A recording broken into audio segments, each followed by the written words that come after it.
Someone turns to Mr. Aziz and asks how long he has been there. The guy replies that he can't sleep, so he decided to take a walk. And the guard cannot worry because soon he will go inside, after which he agrees. And he also claims that the morning star is very bright today and the weather is fine. His interlocutor replies that it is, and that's why he likes to walk at such a time. He also remembers that there was a legend associated with Venus. When it is as bright as today, the incarnation of the goddess Ashtar will appear, and he will save the man who will become the greatest sultan. The knight then says that this is a made-up story. Aziz replies that he knows it is hard to believe, which is why she is considered a legend. However, he still awaits the incarnation of the goddess Ashtar, who has a beautiful soul. At this time, the girl is under the blanket in the middle of the room, after which she goes to the mirror, and looking at her face, she thinks whether it is really her, and also how it is possible. The young lady understands that obviously this world can be a dream. But when she pinches her cheek, she feels pain and realizes that she is not in a dream. At this time, someone else turns to the girl and says that he recognizes her courage since she entered his room alone. After which, the man puts the young lady's sword to her throat and asks who she is. The main character wonders when he managed to wake up and realizes that he is the second prince of the kingdom of Ashtar, the ruler of the capital, as well as Sulaiman. The man claims that he immediately found it strange. After all, he slept much more soundly than usual, and he also wondered if the girl had slipped him a sleeping pill. After which, he also asks why she is silent, and the girl understands that she does not know how to explain everything. And the fact that he woke up so suddenly was unexpected in itself, and the girl also thinks that it is strange to worry about such a thing in such a situation. But couldn't he cover himself with something because she can't concentrate? The man comes closer and asks who brought the girl there, and also, was it really those annoying elders again? The young lady shakes her head and realizes that he is mistaken because they did not bring her, but she doesn't understand at all how she ended up in such a situation, after which the guy claims that it seems she decided to avoid responsibility for not knowing anything. It's a very serious crime to want you into his bedroom without permission, so it won't be a problem to take her head right now. The main character then wonders if she will really fall into eternal sleep there in the prime of her life. The girl suddenly fell into eternal sleep and started a new life, but she does not want to fall into eternal sleep again in vain. Well, then the man notices the bell on the girl's neck and says that this is a sign that she is the property of the Sultan. After which, he also asks if this thing is from his mother and not from the elders. And also, did the girl really come to spend the night with him? The main character is only embarrassed after this and thinks what he wants to say. And also, how is this possible because it makes no sense? After which she shakes her head. The prince claims that it looks like she is not going to open her mouth until the very end, and since she won't speak, he will have to take her to the torture chamber. The young lady then wonders if she misheard, and if she will be put in the electric chair like in the movies. Therefore, the girl understands that if she does not say at least a word, she will fall into eternal sleep. So she meows in despair, but then she immediately closes her mouth and realizes that she has changed her mind, and it would have been better to fall into eternal sleep. Well, the girl understands that she still doesn't want such an outcome, and they say that life is a series of unpredictable events. But it's hard to believe in such absurdity, because if she didn't say it, he wouldn't listen to her, and she was a simple girl who lived a boring life. A little while later, the cat jumps around the market, and someone screams where it came from. The lady realizes that she has entered a world she has never seen before and has turned into a cat. At this time, one of the men screams that the cat ran there and that they should chase it into the alley, after which the cat runs into the deaf cat and then turns to these people and meows, as if telling them not to come near. One of the people then says, "What a nimble little thing this is." But the game of catch-up is over. The main character wonders if three huge people are really chasing a small cat. After which, she meows furiously, as if telling them to feed her better, and she will strangle these petty idiots. But then, the girl also realizes that cats don't have fingers. One of the men is touched by the cat. Then he turns to the leader and says that she is so small and cute, so he might as well let her go. But the other man replies that there is no point in that. And he wonders if he heard what the elders said, because the government is looking for cats. This cat has white fur and eyes of different colors, so it is so rare. The main character understands that this is her chance, and she needs to try to escape. She understands that there is a dead end behind her, but she can jump on a low wall, so it's good that there's a box there to push off from. The cat immediately heads to the box, then jumps on it and thinks that everything is so simple. The main character pushes off from this box and jumps onto the wall. At this time, she screams at the men what she is doing and lets them stop right now. But the cat jumps on the wall and thinks that these fools should not even dream, when the girl already grabs the edge of the wall. Then suddenly her paw slips and she starts to fall, and she also thinks that this can't be happening and she needs to run away. A little while later, the young lady is already beating her tail against the cage. One of the guards says how tiring it is, and also if it is normal that she is still angry. The other man replies that it doesn't matter and that he should just ignore the cat. At this time, the main character thinks that these idiots should give her back her freedom, because she is not a stray cat, but actually a person. A little while ago, the girl realized that she could finally rest. Without any worries, she was completely pleased to just lie without unnecessary thoughts. But then she suddenly realized that she couldn't waste her precious time like this, and it was unlikely to happen again soon. So she's going to watch all the movies she's been putting off. And one of them is that even in the harem, he always loved only one woman. The lady also thought that maybe she should grab some snacks before starting, but suddenly realized that her eyes were starting to darken. After which, the girl felt a sharp pain in her heart, and unfortunately, these were the last memories from her home world. Suddenly, without warning, her life was cut short. Maru was her only family member, and the girl wonders who will take care of him if she falls into eternal sleep. A short time later, the young lady wakes up and realizes that she dozed off for a second, after which she also thinks how long she has been sitting in this cage.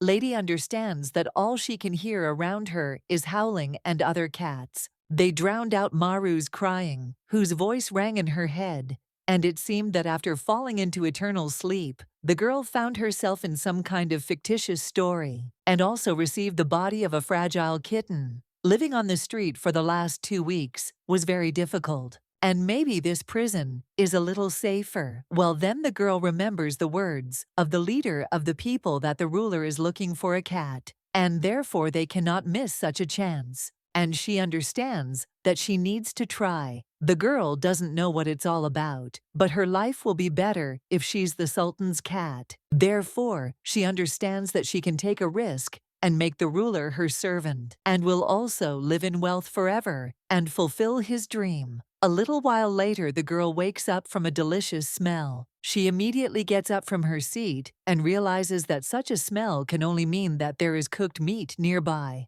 At this time, one of the guards says that the cat has come to life, after which he asks if she wants some meat. The girl immediately nods, as if to tell him to give her this meat faster, but the man then laughs and tells the cat not to even dream about it. After all, it's his meat, and if she wants meat so much, let her find it herself. The main character is shocked and wonders if he's really making fun of her because she looks like a cat. But at that very moment, someone turns to the guy and asks what he is pretending to be doing there. Evelyn has arrived. The guy then throws the meat down and says he was just playing with the cat, and the young lady looks at the meat. She thinks what kind of delicious thing this is, and how such a poor cat will need it, after which the girl realizes that she needs to reach a little more. But at that very moment, someone steps on this meat and also says that there is garbage scattered all over this place. The main character looks at this guy and thinks, what kind of trash is this? Because this is her food. The man at this time reaches out to the cat and asks if she is the one who best fits the description. The girl then wonders what he's doing. Well, the guy claims that he can't believe that this piece of trash is the legendary cat. The young lady is just angry about this and thinks how dare he, and the guy claims that this is the only cat with different eyes. After which he says, okay, and they take this thing and leave. The main character then thinks what he said, and then she is completely happy because she was chosen. A little while later, the cat is already heading in a carriage and thinks that it is good that she was released so quickly. Well, she also understands that no one has yet explained to her why she is needed and what if it is connected with sacrifices. But a little while later, someone says that they are in place and can also go, and the fabric in front of the cat opens. The lady in front of her tells the cute kitty not to be scared and to come to her. The main character, looking at this rich interior, wonders if she is sleeping.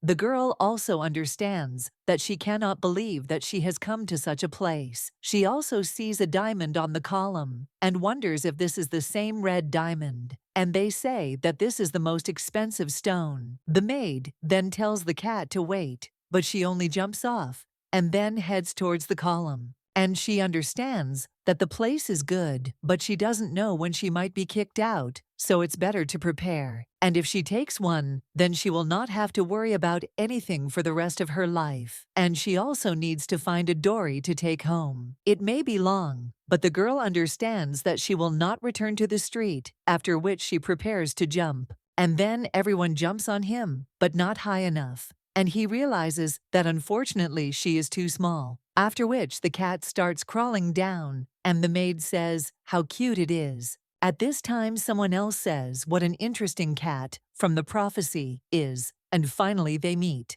One of the servants at this time turns to the mister and asks if he is sure that this is the same cat, because in his eyes it's just a dirty and vile animal. Well, the man then says no, and he's sure. After all, this is the incarnation of Ashtar that he was waiting for.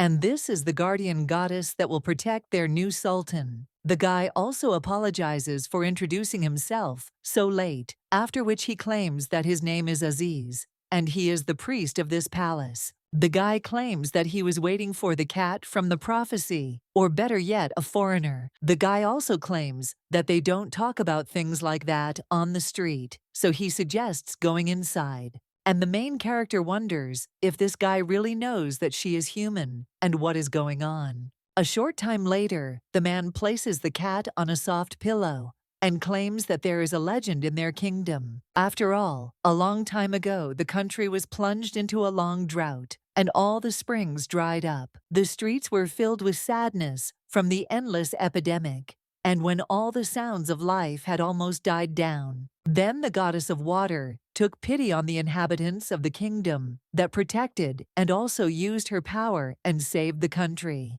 Everyone wanted her to stay with them, but this wish was not destined to come true. Before leaving, she promised one thing, and that was that when Venus would shine brightest, the incarnation of the goddess with a beautiful soul would come to them. This is the one who will save the greatest sultan, and the incarnation will appear in the form of a cat, which is why he asked to look. But it seems the cat doesn't really believe in it, after which the main character wonders if he himself would believe it. After all, it is strange that the messenger of the goddess is a cat, and shouldn't a person with a beautiful soul look different? After all, it could be a young, cheerful lady who looks like a saint. But the girl understands that in her past life, or in this one, this cannot be said about her. The girl thinks that a beautiful soul only concerns the main characters of fairy tales, but she can't even dream of such a thing, because she is a person who thinks only about survival every day. Therefore, she understands that her life cannot become a fairy tale. The guy at this time touches the cat's forehead, and also claims that it seems he touched on too heavy a topic,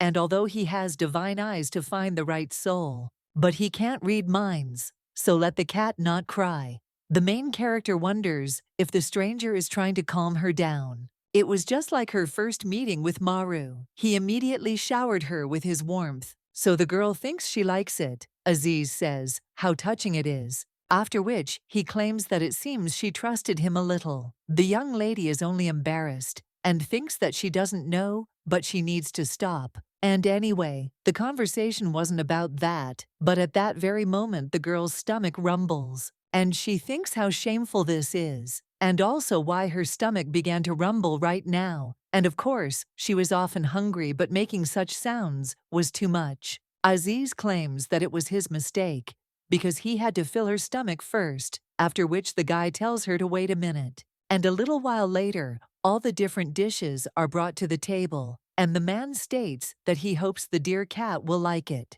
Everything is prepared, especially for her, so let her eat her fill. And if he knew that the girl was so hungry, he would have fed her much earlier. The young lady understands that she does not believe in any nonsense about prophecies, but they treat her like this precisely because of this. The girl also thinks that she hasn't tried delicious things in such a calm environment for a long time. And she changed her mind, because instead of going back to the street and eating scraps, she would stay there in comfort. And it will also correspond to the cat from the prophecy. The man at this time says that there is a secret about the legend that few know. There is a way for a cat to become human again, so let her just listen to it. The main character then goes into shock and thinks that if there is such a possibility, then she should have said so earlier. The man then claims that it may not be possible to return to the previous measures, but it is possible to become a human, after which the young lady hits him with her paw. But the man tells her to calm down, because he will tell everything after dinner. This method is at the experimental level, so why not try it?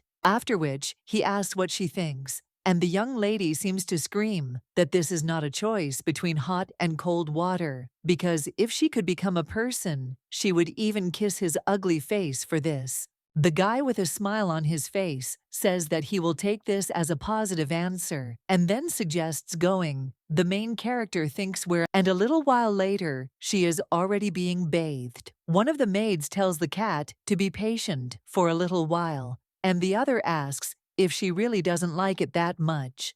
The girl understands that she herself would not want to react this way, and understands that she could not trust Aziz. A little while later, the cat is already being dried, and the girl realizes that she didn't think that a bath could be so heavy. Again, she was put in the water without any explanation. But then the lady thinks that maybe this guy lied about her being able to become human. A little while later, Aziz says that the time has almost come, after which he pulls something out of his pocket. And he says that the cat should be patient for a second. And this collar is a special item that he made himself. Therefore, she will try to eat without taking it off until he tells her to. The main character thinks that they really hung a bell on her neck and that it tastes lousy. The guy claims that he understands her thoughts, and although he may seem annoying, well, it's better to keep him to yourself. He's special. At this time, one of the servants turns to Mr. Aziz,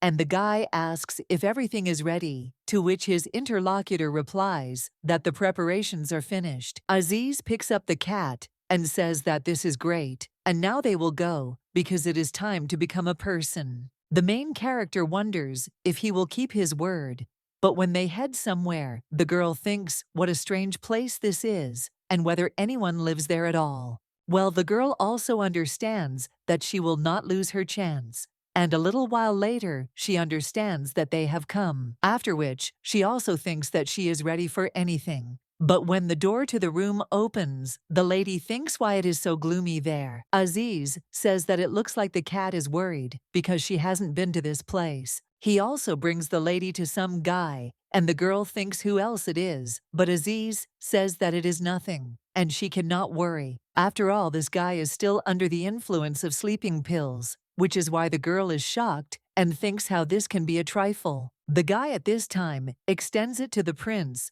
and says that in order to become a man, let her wake the prince with a kiss. The young lady then immediately jumps and scratches the walls, screaming as if asking what the hell he is doing. But the guy tells the cat to calm down, and also claims that it is true that the prophecy is a little strange, and she should have already felt the energy of the curse that fills this room. The young lady understands that if you think about it, then at first glance, it seems just big and empty, but it is filled with gloom. in dark shades, and this makes it a little unpleasant. The cat also thinks, what kind of curse can cause such feelings? And Aziz at this time claims that this is the room of Suleiman and the second prince. He is the most important man in the country, and everyone believes that Suleiman will become the next sultan. So he understands that the cat feels that unfortunately, the prince is suffering from some kind of curse. They were unable to make progress in removing it, and therefore hope for the incarnation of the goddess Ashtar. And he is sure that it is a cat, after which the main character wonders if he is really asking a cat to kiss the prince. The man then claims that the choice is hers to believe or not. If the incarnation comes into contact with a person who is suitable for the place of the Sultan, then it can become a person, after which the guy suggests trying, because all that is needed is a kiss from the incarnation and the prince. But the lady wonders if he is really suggesting that she rely on some fairy tale. The guy then says that okay, it's better for them to get to know each other better, so he'll leave them alone. Aziz claims that the prince will not wake up because he is under the effect of a sleeping pill. He will be outside, so let the cat not worry because no one will enter there. He also wishes the cat good luck and leaves, and the main character wonders why he abandoned her. After which, the lady also thinks that it doesn't matter how much she wants to become human. But is it possible to kiss a sleeping man whom she sees for the first time?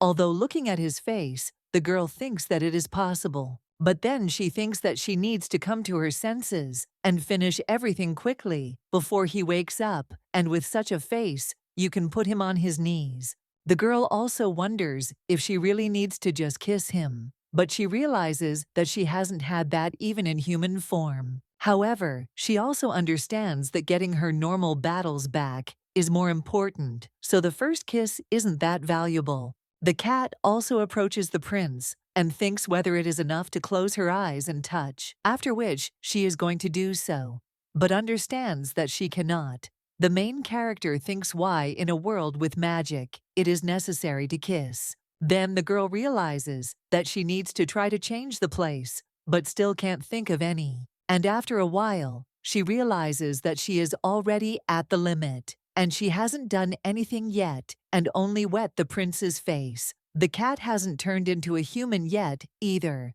But then the girl thinks that there is no point in hanging around there all night, so she might as well try and put her pride aside. After which she finally kisses the prince and realizes that she really did it. The girl understands that it is so awkward to put something like that in the body of a cat. Well, if this does not work, then she will scratch Aziz. But at that very moment, the cat thinks what is happening because her heart is bursting out of her chest.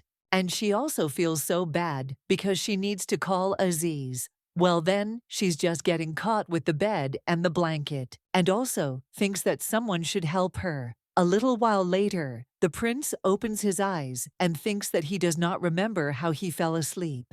And also, when did he manage to get into the bedroom? The guy also understands that usually after sleep, he feels so tired. But today, he feels better somehow. However, when the guy touches his face, he notices something wet. He also thinks that it was as if a dog was licking him. And where could the animal have come from? After which he gets up from the bed and sees the girl near the mirror. He wonders if this is an invasion and immediately grabs his sword. The guy wonders if this is a mercenary, but he understands that they must be cruel to achieve their goal. He doesn't feel any threat, and it looks more like the work of those stupid old men, because they're always screaming that the guy needs to create a harem. The guy realizes that these damn elders are constantly sending him women, and they interfere with his work. And it's so annoying that he will take advantage of this opportunity to ensure that this never happens again. And he drives her away by force,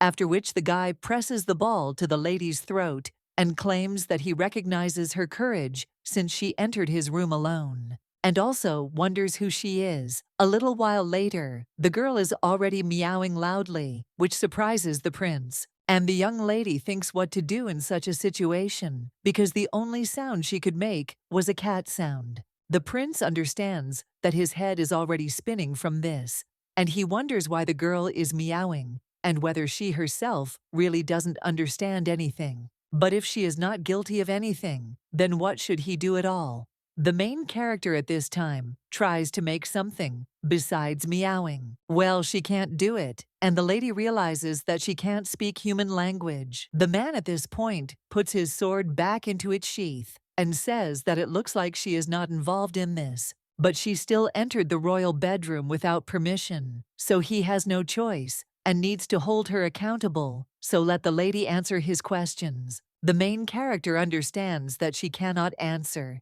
even if she wants to, and does not know how long she will be in this state. But at the same moment the girl feels very bad and thinks what happened. After all, she has this pain in her chest again, and also no strength. The prince then asks in shock what is wrong with her and let the girl wake up. He also screams if there is someone outside, but when he turns around, he sees some smoke and wonders if the girl has really disappeared. The guy lifts the fabric and thinks that he doesn't understand anything, and also what kind of woman it was. At this time, one of the servants shouts that suspicious smoke has come from the prince's room, and that they should check if there is a fire there or an attack. At this time, the main character runs out the door and thinks that no one noticed it, but the lady does not understand why she became human for such a short period of time. At this time, someone picks up the lady and says that this is where she is. The girl is surprised and meows,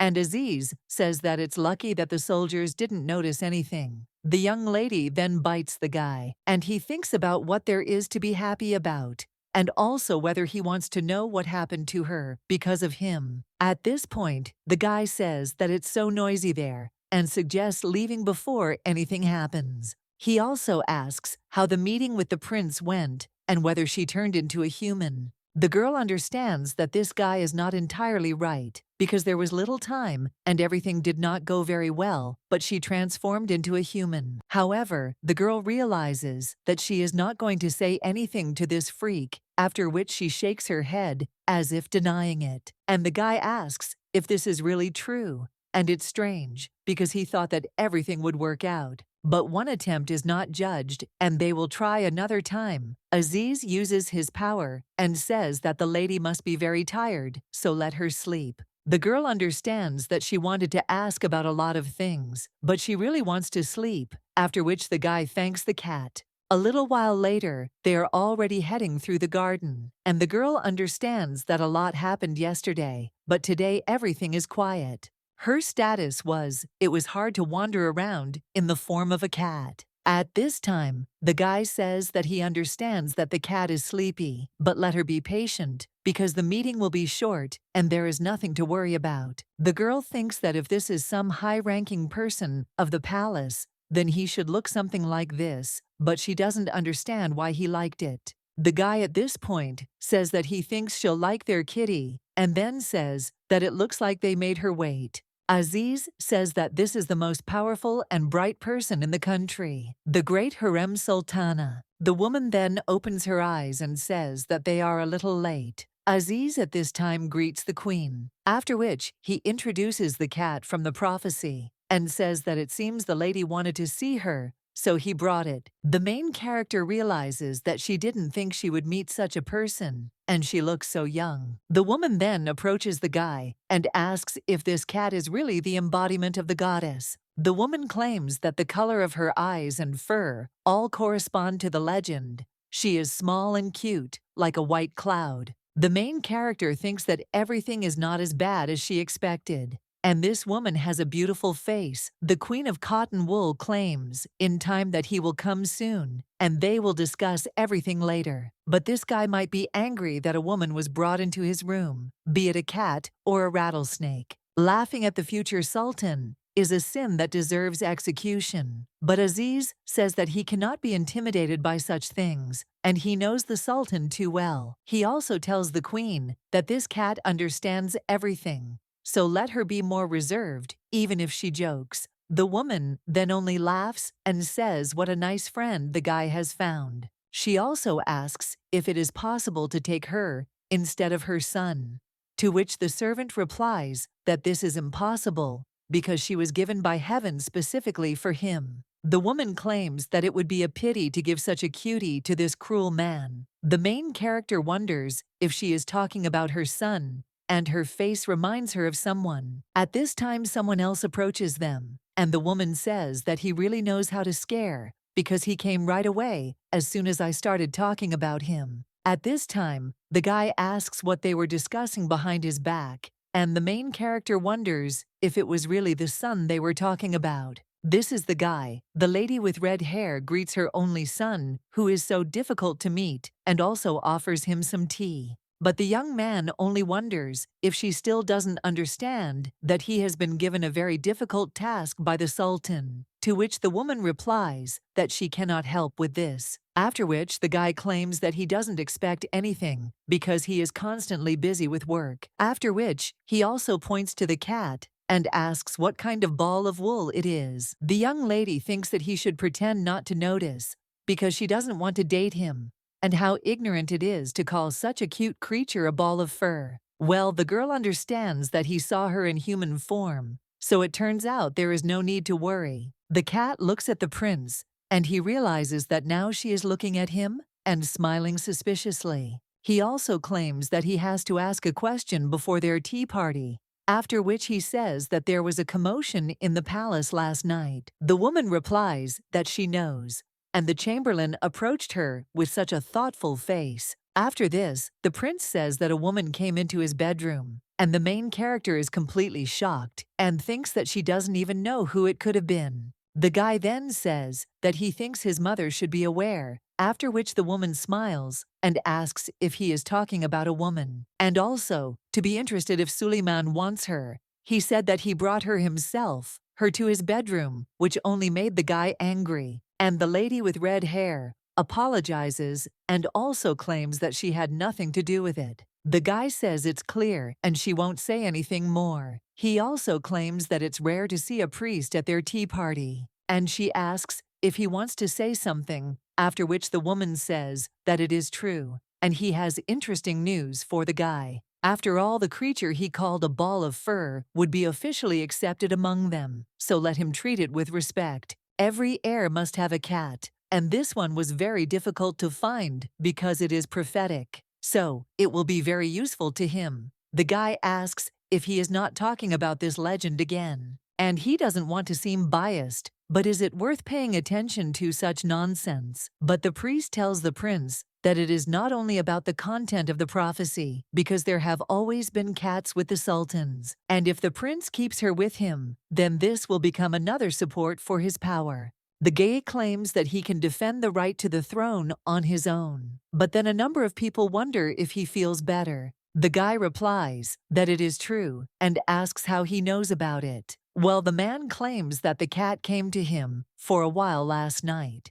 The main character wonders if she gave him anything except a kiss, and the priest says that the master should consider it cat magic. Therefore, he recommends that he keep it with him because it will be useful in many ways, and he will definitely find it useful. The guy then says, okay, and since he says so, there is nothing to argue about, and he will take it her. The main character is surprised by this and wonders if he really said that he would take her away her. But a little while later, she lies down and realizes that she has ended up with such disdain. It seemed to her that everything was going well, but instead of becoming his servant, Suleiman left her there for several days and did not even show his face. So the girl thinks how she can now become human, and if the body changed that night, then she needs to repeat the actions. But then the lady waves these thoughts and understands that this never happened. Well, she also understands that she needs to get closer to him to try again. After all, what if she remains human?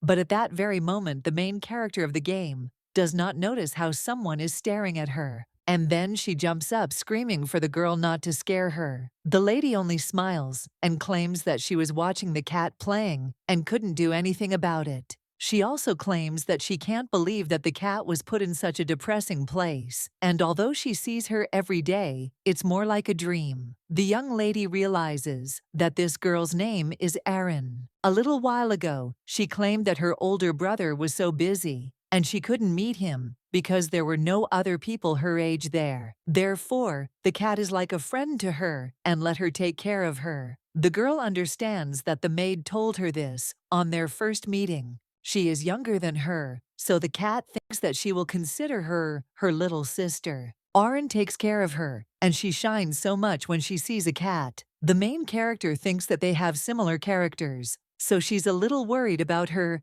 Aaron says, at this time, that she knew that the kitties had nothing to do, so she grabbed something. These are toys that will belong to her. The main character will look at this and understand that she is an adult inside the cat. And also, bringing such trinkets is so much fun. A little while later, the girl is already asleep. But then the prince comes into the room and, feeling very bad, lies down on the bed. A little while later, the girl wakes up and realizes that she eventually fell asleep. But it seems that Suleiman has come. But at the same moment, the main character inhales the air and thinks what a disgusting energy is in it. But there was nothing like that during the day. And this is even worse than last time, because the body is tingling, and the young lady wonders if it is really that bad. After which, she climbs onto the bed and wonders if the prince has lost consciousness, but his skin color is so bad. The main character realizes that his symptoms are similar to those she had before entering this world.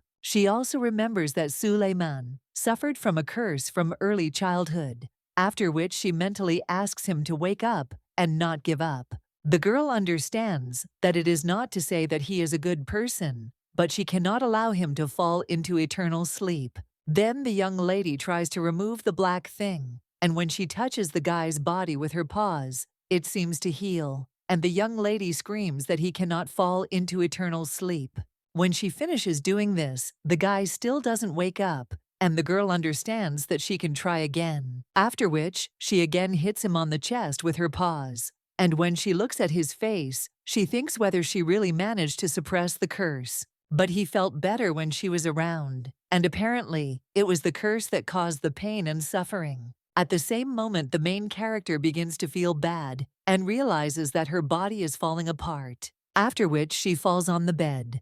The next morning, the prince wakes up, but then he gets up from the bed in surprise and wonders if the pain in his chest has really disappeared, after which he notices a cat next to him and smiles, and also thinks that, as the priest said, this cat helped him. He also claims that he didn't think he would find a creature that could take away this pain, and he says that the cat helped him a lot. The main character at this time is a spirit and dreams about it, how the fish claims that she is a creature of the sea and has a simple request for the cat. After all, she wants to sacrifice her body to her, and if she can help finish her great adventure, then there will be nothing to regret. The main character then says, "What kind of fish is it?" After which she immediately bites it and says that she will fulfill her wish and eat it right now. Well then, the young lady wonders why the fish is so hard and not very salty. The girl opens her eyes and sees a prince in front of her,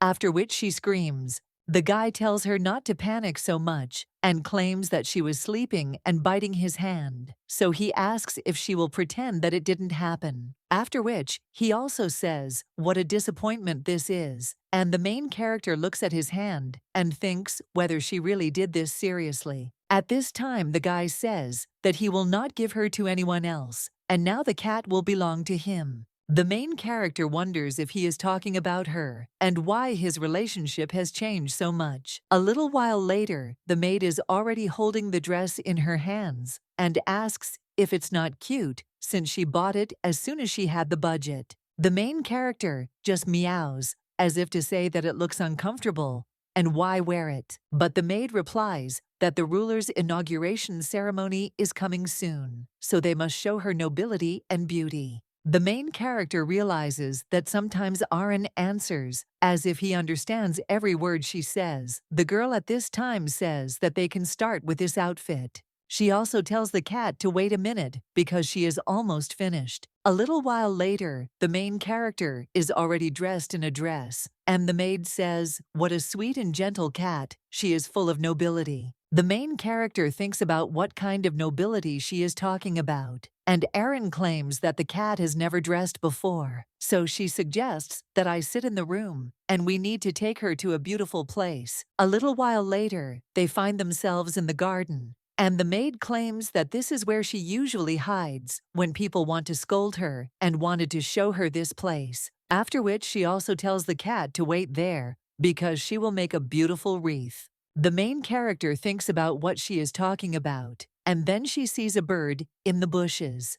But she understands that she needs to behave calmly and not act like a real cat. But at that very moment, the bird flies up to the tree and, as if with a grin, asks if she can catch it. The main character understands that this little thing irritates her, after which she immediately climbs a tree and thinks that she will still show the adept to the bird. But then the bird flies away, and the main character suddenly loses her balance and starts to fall. The girl understands that this has already happened, after which she falls down, but then she understands that she is still alive. Then the guy claims that it looks like luck is on his side today because such a cute cat fell right into his hands. The main character is then surprised and realizes that she was saved by a handsome and noble man. At this time, the blonde claims that he is seeing her for the first time and that she has such unusual eyes. The young lady realizes that there seems to be another handsome man in the palace, but unlike the Suleimans, he has a frightening atmosphere. This guy makes her feel like he's a prince on a white horse, and there's nothing she can do about it because he's so attractive. At this time, the guy looks at the cat's bell and says that it looks like she lives in the Sultan's harem. He also wonders if the cat has run away and why no one is with her. But it's dangerous for cats to be outside alone. The young lady thinks that she's really been through so much as a veteran, after which the blonde asks if she understands him and claims that perhaps it is better not to take away her freedom to run around the palace. After all, it's noisy there for him alone. The main character then thinks about what to do with this information, but she needs to come up with something, after which the cat sees flowers and takes one of them in her mouth, after which she meows so that he pays attention to her and doesn't get sad, and also looks at how beautiful she is. But the guy immediately removes the flower and claims that she can't eat it because she might get poisoned. The main character understands that she didn't intend to give it to him and is simply trying to cheer him up. But the guy asks again if she wants a flower, but it's better for her not to eat them. The main character thinks what a disappointment this is because he doesn't understand anything. And the guy hands her an artificial flower, which is made for decoration, and claims that he will give it to me. After all, it's better not to touch live flowers. He attaches this flower to the cat's dress, and he says that it looks good. And the main character thinks that this is the first flower she has ever been given, and from such a handsome man. But at that very moment, someone cries out to the cat and claims that she could not find it. It turns out to be a maid, and she claims that it would be better for the cat to return. But at that moment, she notices Prince Theron and is surprised. She bows and claims that she never even thought that the cat would be with the prince. And the guy replies that everything is fine because he thought that the cat had run away from somewhere and that she was lucky to have such a beautiful companion. After which the guy strokes the cat and says that they will see each other again. The maid then says goodbye to the prince and tells the cat that he is handsome. There, she meows in response, as if saying that she completely understands her, and Erin claims that she fell in love with this image like everyone else, and she also wanted to be sent to Theron's palace and not Suleiman's.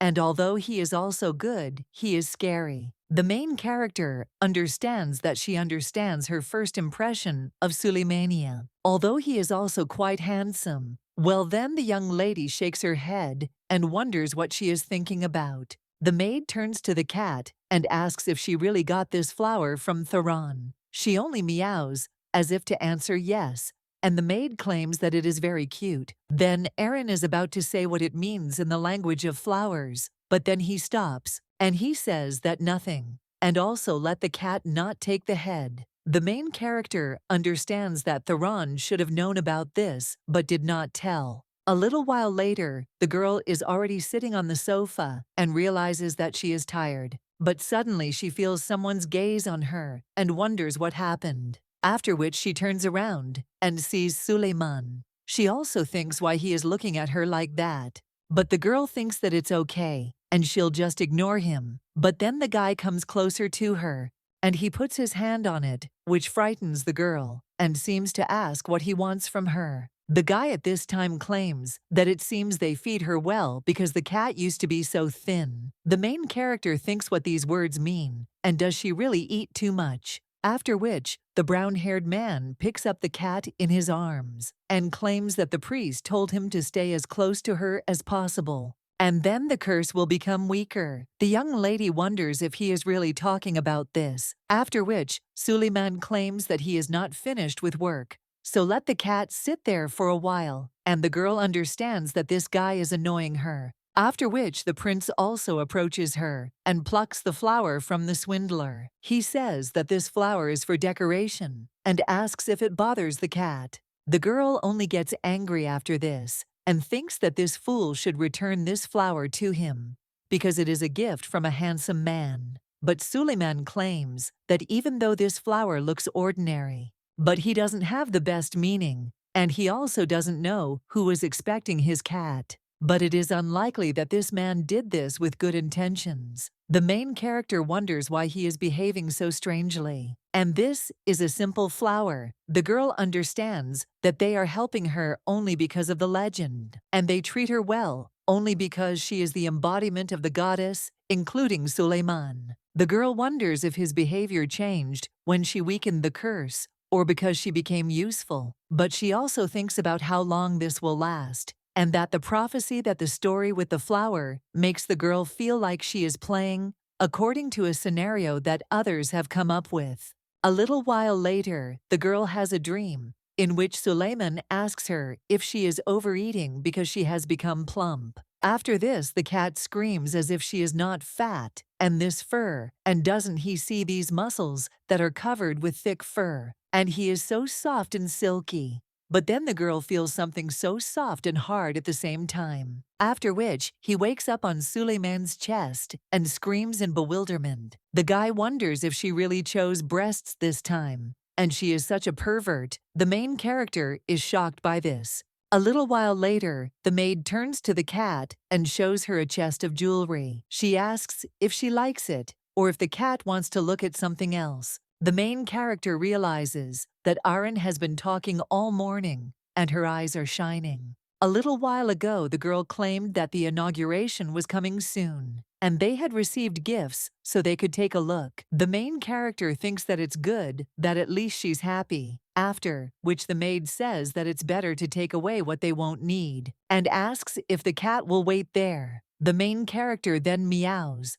as if saying that she wants to help. She also realizes that she thinks she can at least move the jewelry. Well, when she gets around to getting one out, then the blonde man comes up to her again and says that they have met again, and also says that the Sultan's cat should never be left alone. And she was dumped again because it seems no one has yet understood her charm. The guy also claims that he was so worried that she would cry when he was not around. Well, then someone asks if the guy can put her in her place, after which he realizes that it is his brother Suleiman. The blonde guy says that they haven't seen each other for a long time, and the main character wonders why he's angry again. At this time, the brown-haired man claims that he did say to put the cat in its place, and the main character understands that they are both princes and brothers, after which Theron says that her brother sees that he is just playing with her. But Suleiman tells the guy to take his hands off her, after which the blonde asks if he is obliged to follow his orders. Suleiman then claims that it is his cat, and the other prince asks if this is true. After all, he didn't know this, and he and the cat had already met and become friends, so he was so happy to see her. Well, it seems she wanted to run away because she doesn't like the owner. The main character at this time is in shock, thinking what's wrong with them. And Suleiman claims that she is the cat from the prophecy, and the guy understands what this means. After all, everyone is thirsty for her. But then the brown-haired man leaves with the cat and says that, okay, and it doesn't matter. After all, after the inauguration, they will not see each other anymore, so let the guy not create trouble. The blonde claims that he would like to stay in the capital for some time, and his mother is worried about his illness, so she asked him to understand her. After which the Sultan tells him to allow him to ask a question, but slightly squeezes the hand that is stroking the cat. He also says that the cat recently got a purple flower and wonders if it was his doing. To which the blonde replies that yes, and it is a small gift, after which Suleiman gets angry and wonders if the guy thinks he doesn't know its meaning. Theron claims that he walks in the language of flowers. This is pathetic love, but this is just a small decoration. However, Suleiman claims that the guy himself told him this story when they were younger. There is a legend about this flower that the couple was blessed by the goddess, but their love ended in misunderstanding because the woman was loved by another man. And this story is about a man who falls into eternal sleep at the end. His interlocutor then claims that he didn't think his brother would worry about something like that, and asks how long he has been interested in such stories. But Suleiman claims that he does not understand why it was necessary to give jewelry that brings bad luck. He also says that he will monitor their activities as long as the two remain in the capital, and also let him finish the treatment and return to his territories, after which the guy agrees. After they leave, the cat looks at the blonde, and he waves back at her, but she thinks that he will take away everything that belongs to her brother.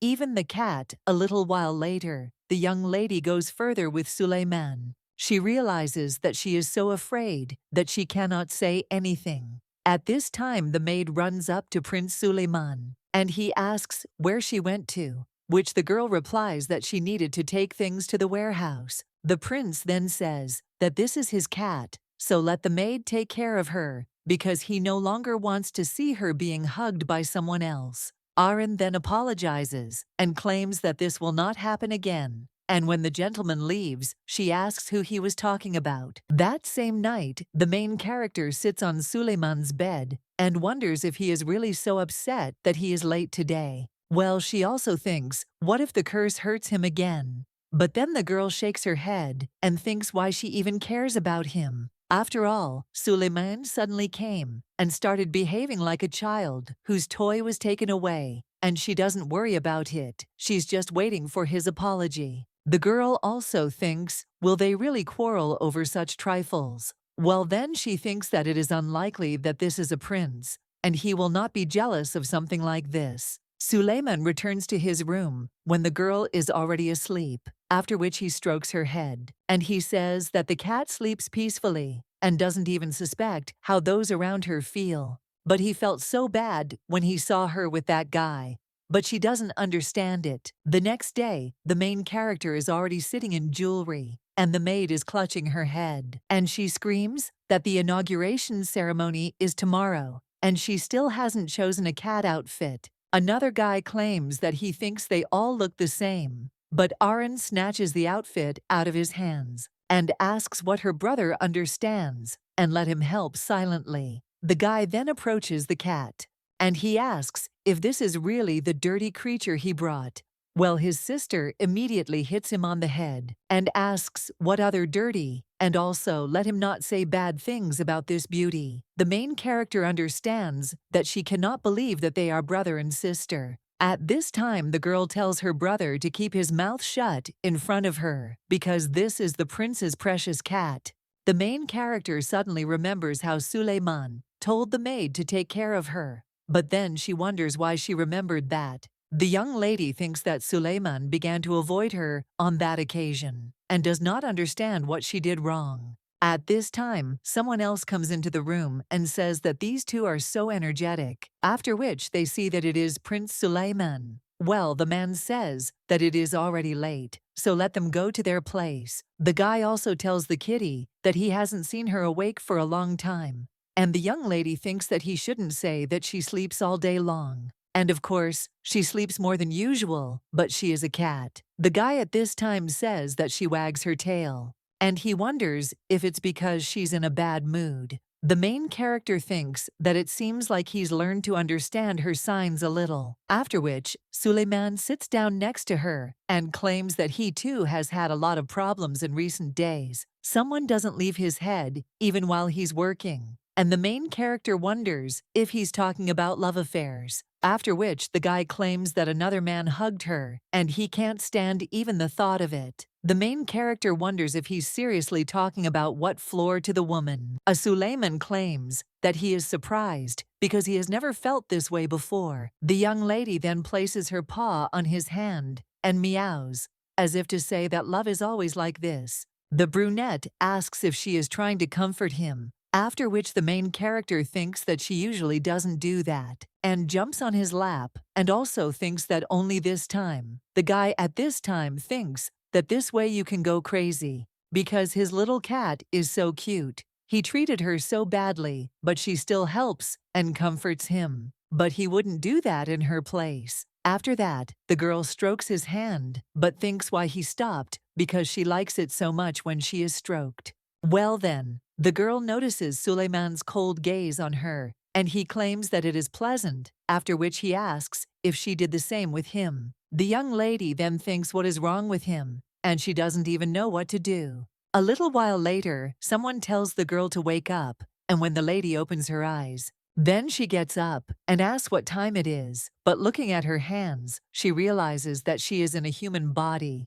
At this time, someone else turns to the young lady and says that they have finally met. But she waited so long for her child. The woman claims that she is the goddess who brought her into this world and waited a long time to meet her. The main character asks if this is really Ashtar, to which she replies that yes, the girl has probably heard of her. The young lady then claims that she never thought that the goddess actually existed, and she has so many questions, but the girl asks to be allowed to ask why she called her into this world. The woman claims that she needed a man who would convey her will, and they are perfect beings, that they cannot simply appear before people, so they have to look for someone who will be their representative. The young lady under 1 year old says that it is clear, and she needed her help, but the girl also wonders why she is a cat. The goddess then apologizes and claims that she had to do this because the girl's power is unstable, and the blame is entirely hers.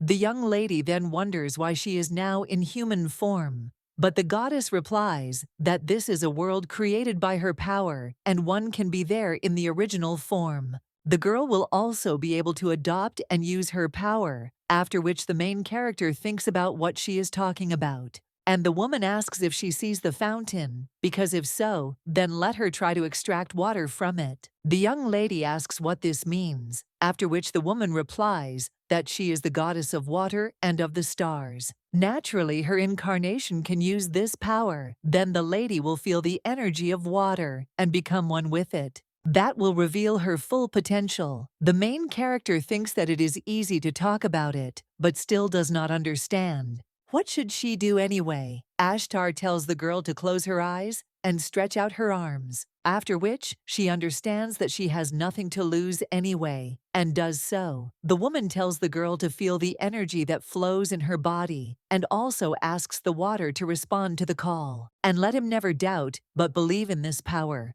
After which the main character does it. The young lady notices that her hands begin to glow, after which she looks at the water, which is now moving. The young lady is surprised and wonders if this is the power of the goddess Ashtar. And the woman claims that if a girl learns to fully control it, she will be able to do amazing things. Such skills will definitely come in handy for her. And the main character understands that if she has these abilities, she will be able to protect herself. And also, to escape from any danger, the goddess claims that at first glance, water seems weaker than fire. But her power is great because people around her will not feel pain and will never get sick. The girl then looks at the tree that the goddess touched and realizes that it has come to life. And the woman claims that her power is healing and restoration, after which the main character wonders if it is possible to influence the curse.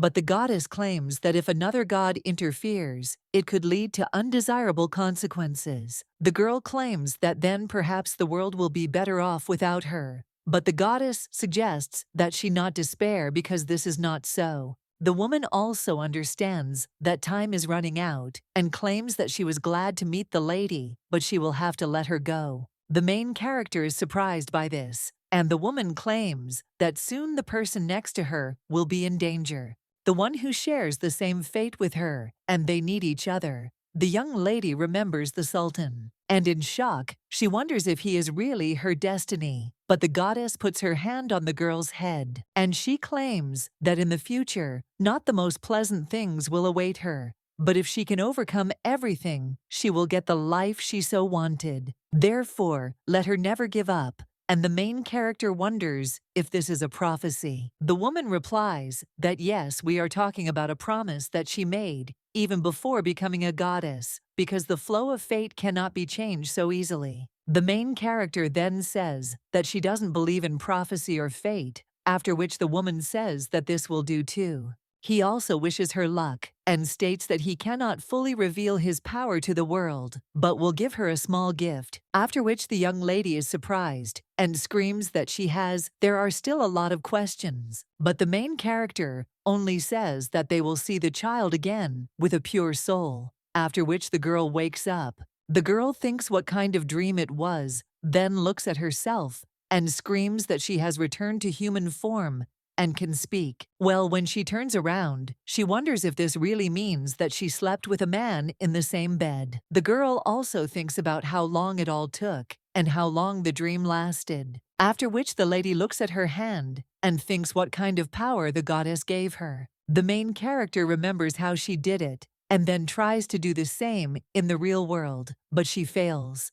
At that moment, the girl begins to feel some strange energy, and she thinks, "What is this?" because she is a little different from the usual. The young lady also remembers how the goddess claimed that soon the person next to her will be in danger. The lady with blonde hair wonders if the goddess really spoke about this, and what should she do now? At that moment, the girl hears some kind of rumble and understands that she must remember, otherwise everything will be bad. At that very moment, several robbers burst into the room and ask if anyone is awake, after which they see a woman. The main character screams at the consultant that they have problems, so let him wake up.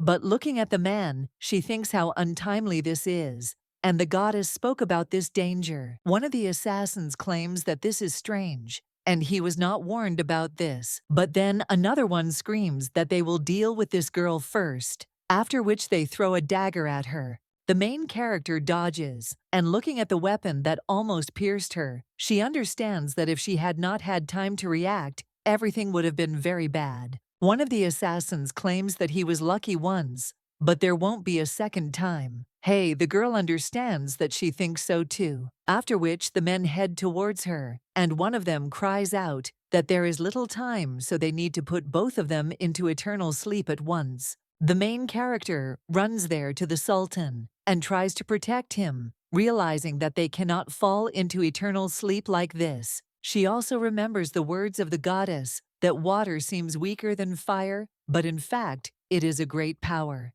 Therefore, let the girl feel the energy that flows in her body and ask the water to respond to the call. And now, the young lady asks this power to work, after which it happens. The girl finds herself entangled in a water shield. One of the assassins asks what the hell is going on, and she has some strange power. After which the other one uses a scroll, and the young lady's shield begins to crumble. The girl, in shock, tells them to stop and realizes that she lacks energy. After which, she, hugging the Sultan, tries to protect him, and the assassin swings his sword and claims that he will plunge them both into eternal sleep.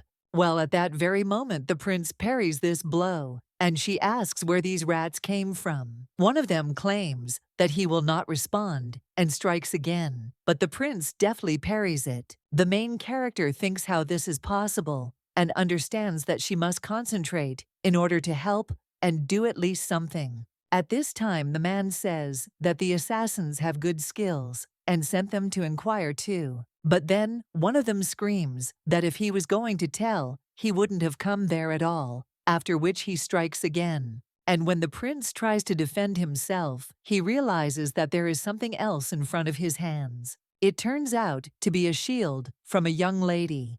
And she screams, what is he doing, because he has to deal with these assassins as quickly as possible. after which the prince snatches a sword from one of them and wounds him. When all this is over, the Sultan claims that he needs to know the name of the customer, so he will remain alive. But the intruder claims that he is not afraid of falling into eternal sleep, after which he uses poison. The main character is shocked and wonders if they really had poison, and the prince claims that it is terrible, after which he also turns to the young lady and sees that she is almost crying. He then says that it is clear, and it looks like the girl is very shocked. The young lady notices tears on her face, and the prince tells her to wipe them off and not to be upset. The young lady thinks why it had to happen now, after which the man asks why they had to interfere, since he thought they were in cahoots. The young lady thinks about where to start her explanation, and then gets ready to say something. The prince, hearing this, claims that she can still speak, after which he asks again who she is.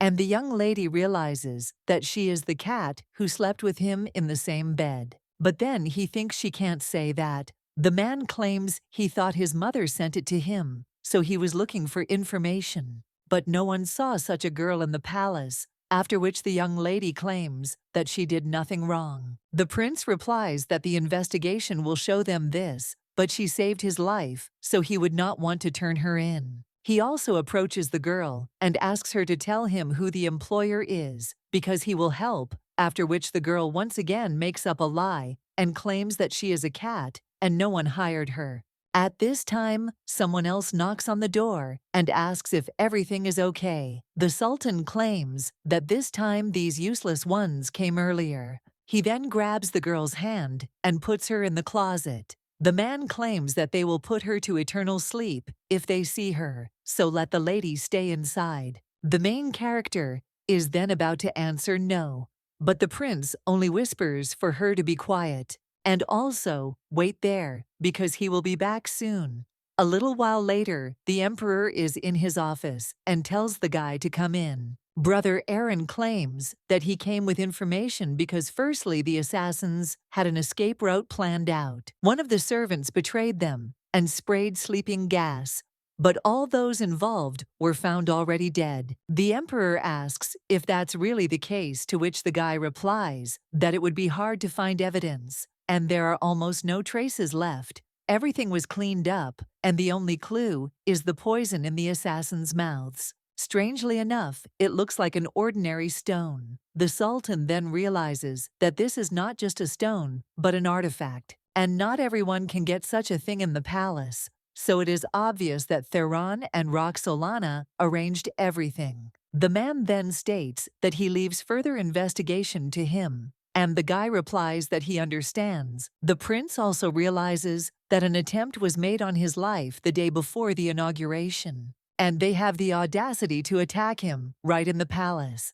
Okay, I just wanted to watch, but this is too much. 2 years ago, a guy approached the queen and asked for permission to execute these two. It would be better to take control and nip the evil in the bud. But the woman replied that she did not allow it, after which the young man asked whether it was possible to let go those who looked down on the Sultan. Well, the woman replied that her son had always been like that, and she respected his lifestyle. After all, they are similar in this, but the guy claims that he did not come to listen to her jokes, after which the lady tells her son to think about the other princes, because initially there were 6 of them, and now only he and Theron remain. So does he really think that others could have really gone into eternal sleep due to illness or accidents, and now is not the time to create more enemies for himself? But the guy claims that if they are left alone, everything could happen again. After which the woman says that they have the support of the nobility and the love of the people, so it is not so easy to get rid of such people, and the prince claims that they cannot just sit and wait. After which the woman says about a 5-year term, and let him endure exactly that long. After all, she will give him this position for 5 years.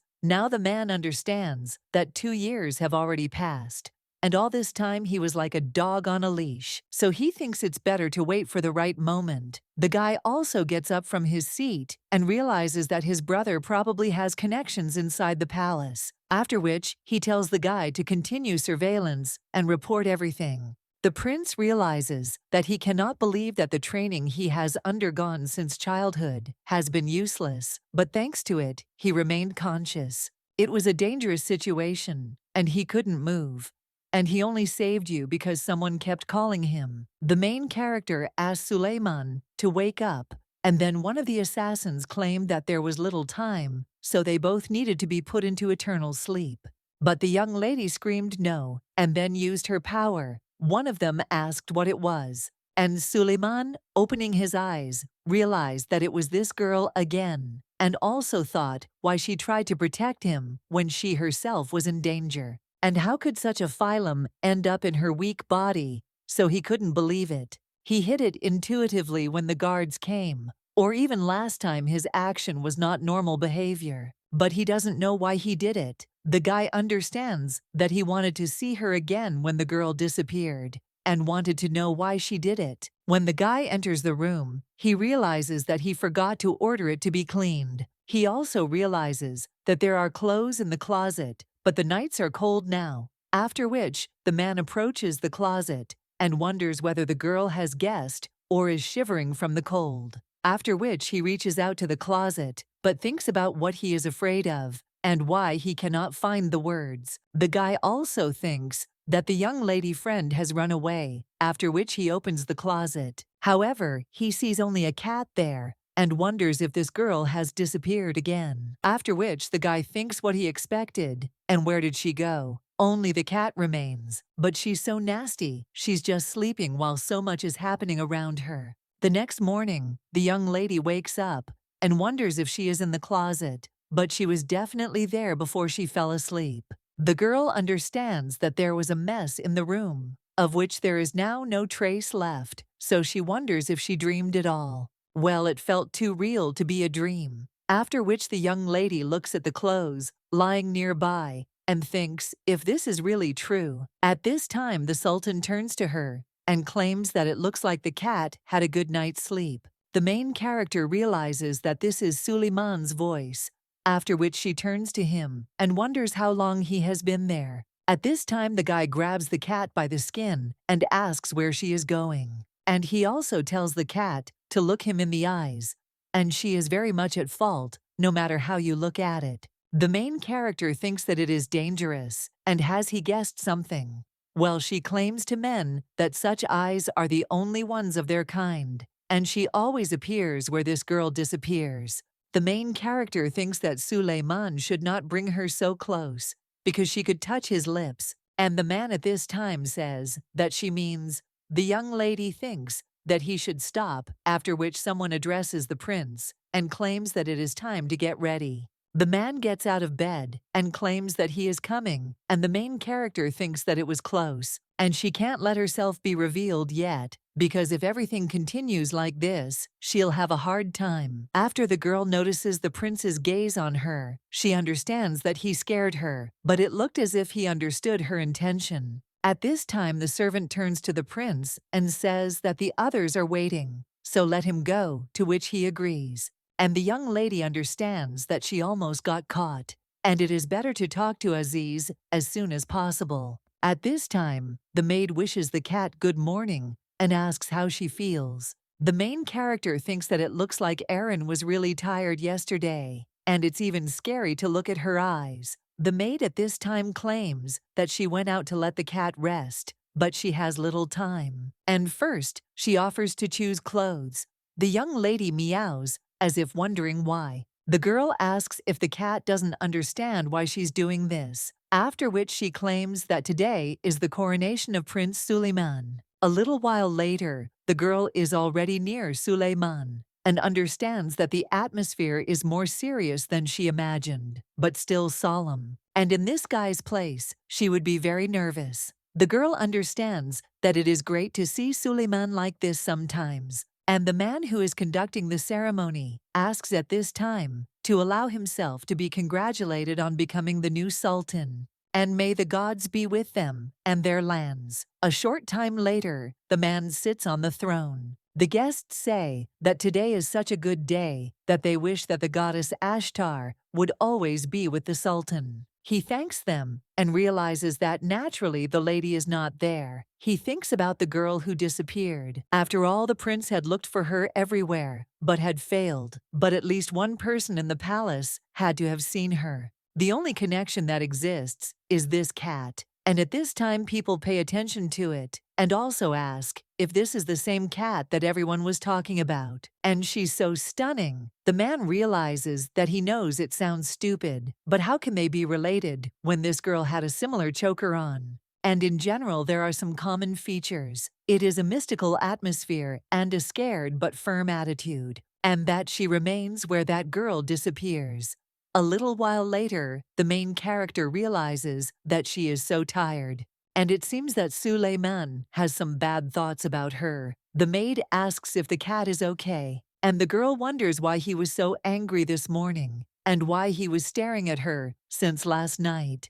If it weren't for the maid, she definitely wouldn't have been able to cope with this, because the girl took the cat away and said that it didn't look very good. After which, she also claimed that she would bring something tasty, and the main character agreed. She realizes that she can now enjoy the outside air, but then she notices some droplets of water above her. The girl thinks where this energy came from and jumps onto the balcony, after which the fountain sees everything. The main character realizes that she has a feeling that someone is her calls and wonders if this is really a goddess. Then the young lady approaches the fountain and realizes that the energy was coming from there. But it is so pleasant for her to touch this water, as if all her worries are washed away. The young lady also reaches further and thinks that she will touch a little more. But then her foot slips and the cat is already falling into the fountain. She also understands that she can't swim in this body and needs to get out of there. The cat also understands that she does not want to fall into eternal sleep and meows with all her might. Then someone pulls out the cat and says that a big problem would have happened to her if he hadn't made it in time. The man asks if the cat is okay, and the young lady realizes that she thought she would fall into eternal sleep, but she still wonders how this guy ended up there. The blonde guy says that it is dangerous to wander alone at night in such a place. What if some psycho kidnaps her? The young lady realizes it's Theron, and the guy claims it's a good thing he ran away from the party, and he noticed her not too late. The young lady realizes that he looks too cheerful for the person who ran away from the party, after which she meows, as if asking if something bad happened. But the guy is only interested in whether she likes this palace, after which the cat understands that there are good moments. For example, she met Aaron, after which the girl also thinks about Suleymaniye and understands that he often excites her heart, but she is not sure that she likes it, after which she meows, as if to say that not quite, and the prince claims that he understands her. After all, this is a cage in which you can't find freedom. There is only a struggle between the chosen ones and the not, and it's hard to bear. The main character understands that he has that face again, and it seems he was talking about himself. At this time, someone else runs up to them and claims to have found it. It turns out to be Suleiman. The man claims that he searched everywhere, and the cat is in such a place, after which he also turns to Theron and claims that they are meeting more and more often. The blonde then asks if the party wasn't held in his honor, and the culprit can't leave it. Well, the man wonders if the guy took the cat he was looking for. The young lady thinks that this is not the case at all, and that he saved her.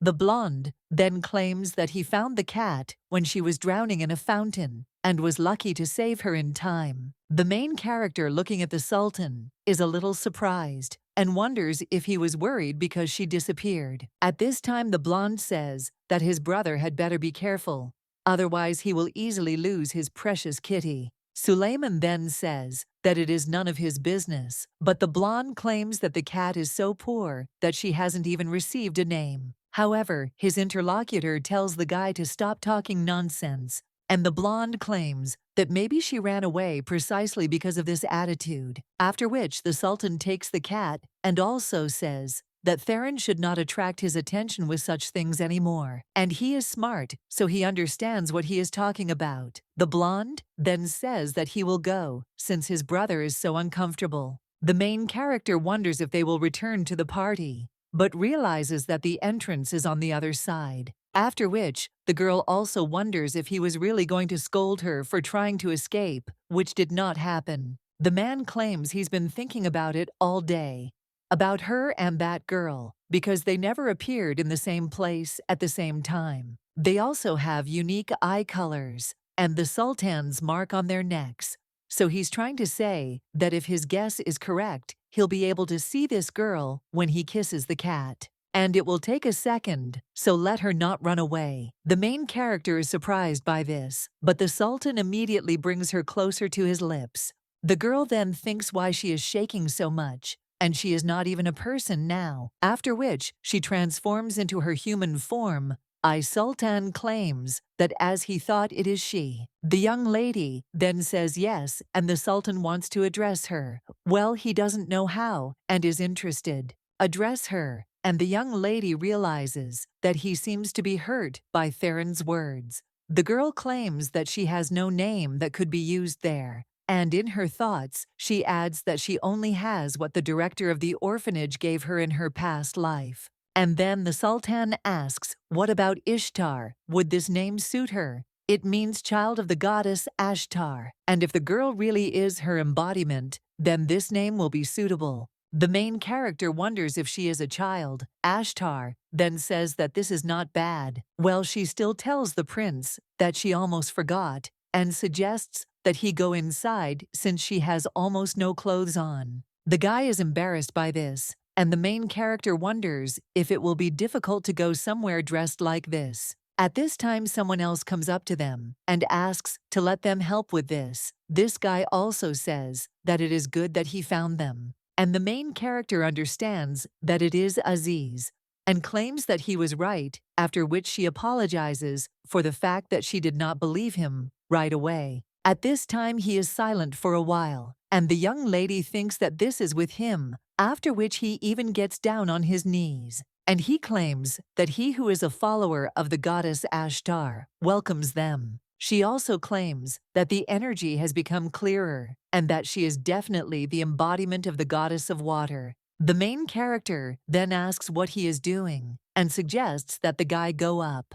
The Sultan also says that this is enough because they have already attracted attention with the bright light, so it will be difficult to talk there. After which the priest suggests changing her appearance before people arrive. He puts his hand on the young lady's head, and she understands that she had not noticed this oddity before. But why Aziz so sadly smiles. When the young lady looks at herself, she realizes that she is already dressed. A little while later, the girl realizes that Suleiman did so many shameful things, but is he really going to pretend that nothing happened? Well, then someone knocks on the door of the room, and the young lady claims that this person can enter, and the Sultan enters the room. He claims that she will need a lot of new things, and he will also explain everything to Ivlan's sister. After all, she will help. The main character wonders if he really means Aaron, after which the man thinks for a bit, and he approaches the young lady and also asks about the order of her body and whether she feels anything strange. After all, if she has side effects from the transformation, then let her speak.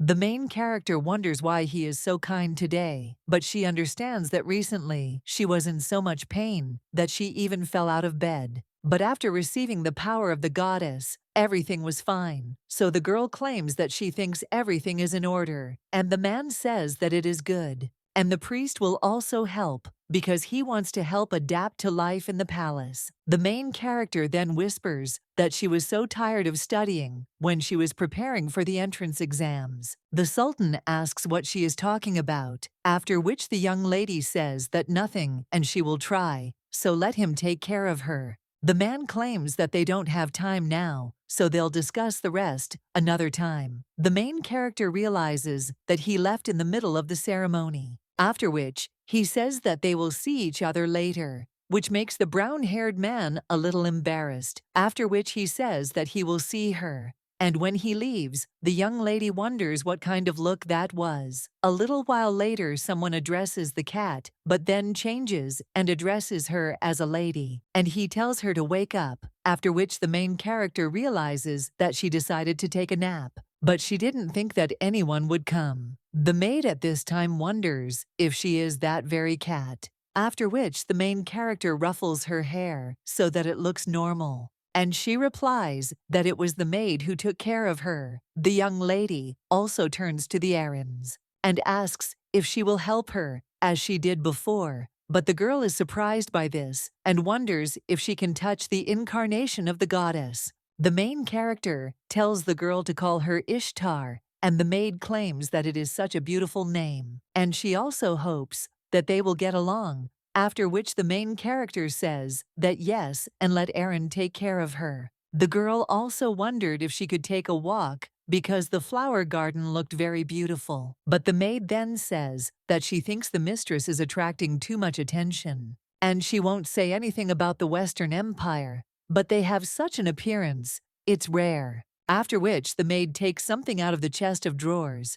and claims that it should help because it will hide the color of the hair and eyes. She puts a veil on the main character's face, but she wonders if it won't make her even more noticeable. Aryan claims that they are constantly worn by noble ladies or priests, so everything will be fine. A little while later, the young lady also addresses Aziza, who greets the incarnation of Ashtar. Well, the young lady suggests that he stop using that weird greeting and call her Ishtar, after which the man claims that it's a great name for a cat. And the main character says that she needs to ask something, after which the guy tells her to ask, of course, and the young lady wonders how long she should stay there because living in the same room with Sulaiman is a bit strange. The priest replies that without her help, the Sultan cannot lift the curse because it weakens over time, and if they protect him from the attacks, then the curse will completely disappear, and then Ishtar will be free. The young lady then thinks that it is clear, and when the time comes, she will have to leave the palace, so she must be ready to protect herself. The girl also understands that she does not want to fall into an eternal sleep in unhappiness, and for this she will become stronger, after which she wonders how long it will take. To which the guy replies that if Ishtar is next to Suleiman, then he thinks that 2 years will be enough. The girl asks if it will take that long, and wonders if she will have to share a bed with him. But the priest tells the lady not to worry. After all, at night, she will be a cat again, and they will settle her in a small room that adjoins the bedroom. But the girl thinks that it is still not easy. After all, she can do nothing about his evil intentions, and claims that it will be problematic. But the priest is interested in what she is saying, after which the young lady says that it is nothing, and asks what she should do next. The man states that he will come after Suleiman leaves for his official residence. Ishtar will receive a broad course in the culture, history, etiquette, and theology of the kingdom. Evelyn will teach her a couple of tricks for self-defense. The young lady thinks if he is talking about self-defense, and it sounds useful, because in this life, she should be healthy and rich and also survive to a ripe old age. The priest says that she is in a good mood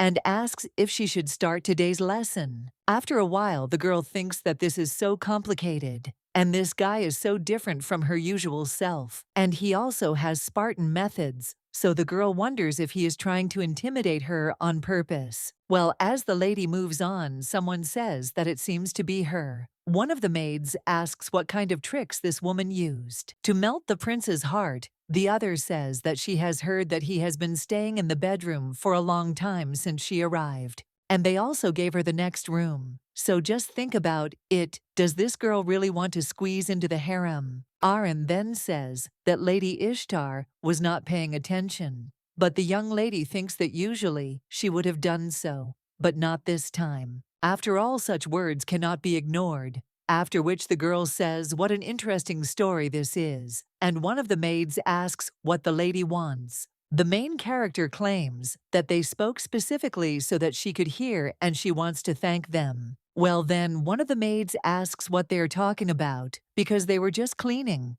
But the young lady says how brave they are. And they are also right, because now she is the closest person to the prince, and their words are very sad because they belittle his good taste. One of the women then asks if the girl really deceived him with the same speeches, and this does not change the fact that she is a vile witch. The main character asks if they really called her a vile witch, and if so, then they are wrong. After which, the girl takes off her voile and tells these girls to open their eyes wider, and wonders if they can repeat it, looking at her face. A little while later, Aziz asks if the lady had to show her face. The girl replies that there was a small argument, and he is not going to blame her for it. She also thinks that if she had not intervened, it could have reflected badly on Aaron. At this time, the priest says that no, everything is fine, because now the number of people whispering behind her back will greatly decrease, and he thinks that no one will argue with beauty Ishtar. The girl then says, okay, and as he says, but she claims that she would like not to wear a veil. Well, what should she do with this thing on her neck because of strange rumors may start spreading around her? The girl understands that the mark of the Sultan's cat cannot be cut with scissors or a knife, and during transformation, it also changes shape, so she has no way to remove it, but the priest can use magic. The man claims that it is an important item that is best kept to oneself, and asks if it is much of a hindrance. The girl replies that no, and it just rings when she walks, after which the man says that, okay, and now she is a person, so the mark is not needed, and he will remove the bell, after which he will use magic, and the bell will disappear. The man says that everything is ready, and let the ladies try to wear the choker, even if it is uncomfortable, because it is very important for Ishtar, to which the young lady agrees. At this time, the maid turns to her and says that they have been working for so long, so she asks if she would like to take a break. The girl also claims that today she made a special tea. Hey, young lady claims that it is great, after which she asks what it is called. Aaron replies that this one is floral and chamomile. It was brought along the new sea route, and it smells wonderful. The main character wonders if chamomile tea really exists there, and it reminds her a little of the past. The girl drank it when she was studying for entrance exams and suffered from insomnia. Now the maid asks the lady if she likes it, to which she smiles and claims that it is very tasty, after which she thanks the maid. The main character understands that she has nothing to thank Aaron for, but she always treats her so warmly. The girl at this time says that it is good that the mistress liked it, and next time she will cook more. The maid thinks that she is so glad that they have a lady Ishtar. A little while later, the girl learns that the country's history was written by love. The kingdom of Ashtar has collected many love stories over thousands of years of existence. The grief could be entered by a variety of people, regardless of status and nationality. Both men and women can become sultan, so the grief changes accordingly. Hurram did this is done for the well-being and prosperity of the kingdom. But at the same moment, the girl feels her head start to hurt and realizes that her throat is buzzing. The blood vessels throughout her body seem to have contracted, and she realized that these were symptoms of her transformation into a cat. The girl didn't feel this way when Sulaiman was nearby, but now she manifests herself as a cat and thinks that it's bad, after which she trips over his dress and starts falling to the floor and screams. But the Sultan saves the girl by grabbing her and asking if she is okay. The main character only meows after that, and the man says that it is good that he was not late, and it's better if she reads books in the evening in bed because they can't predict when the transformation will begin. After this, the main character only meows, as if they were saying that she was so scared, and the Sultan says that his cat is such a crybaby. He puts it down her on the bed and asks if classes with Aziz are helping, to which the girl agrees. And the man asks how life is in the palace and whether something bothers her. The girl understands that Suleiman helped her become a person, and this gave her a little freedom. Of course, you have to wear a veil, and the available space is limited, but it is psychologically difficult to sit in a room all the time. Aaron takes care of her, so there are far fewer problems than there could be. The maid turns to the lady every time and asks if she needs anything else, because if so, she will bring it. Well, the young lady realizes that she feels like a bird locked in a cage.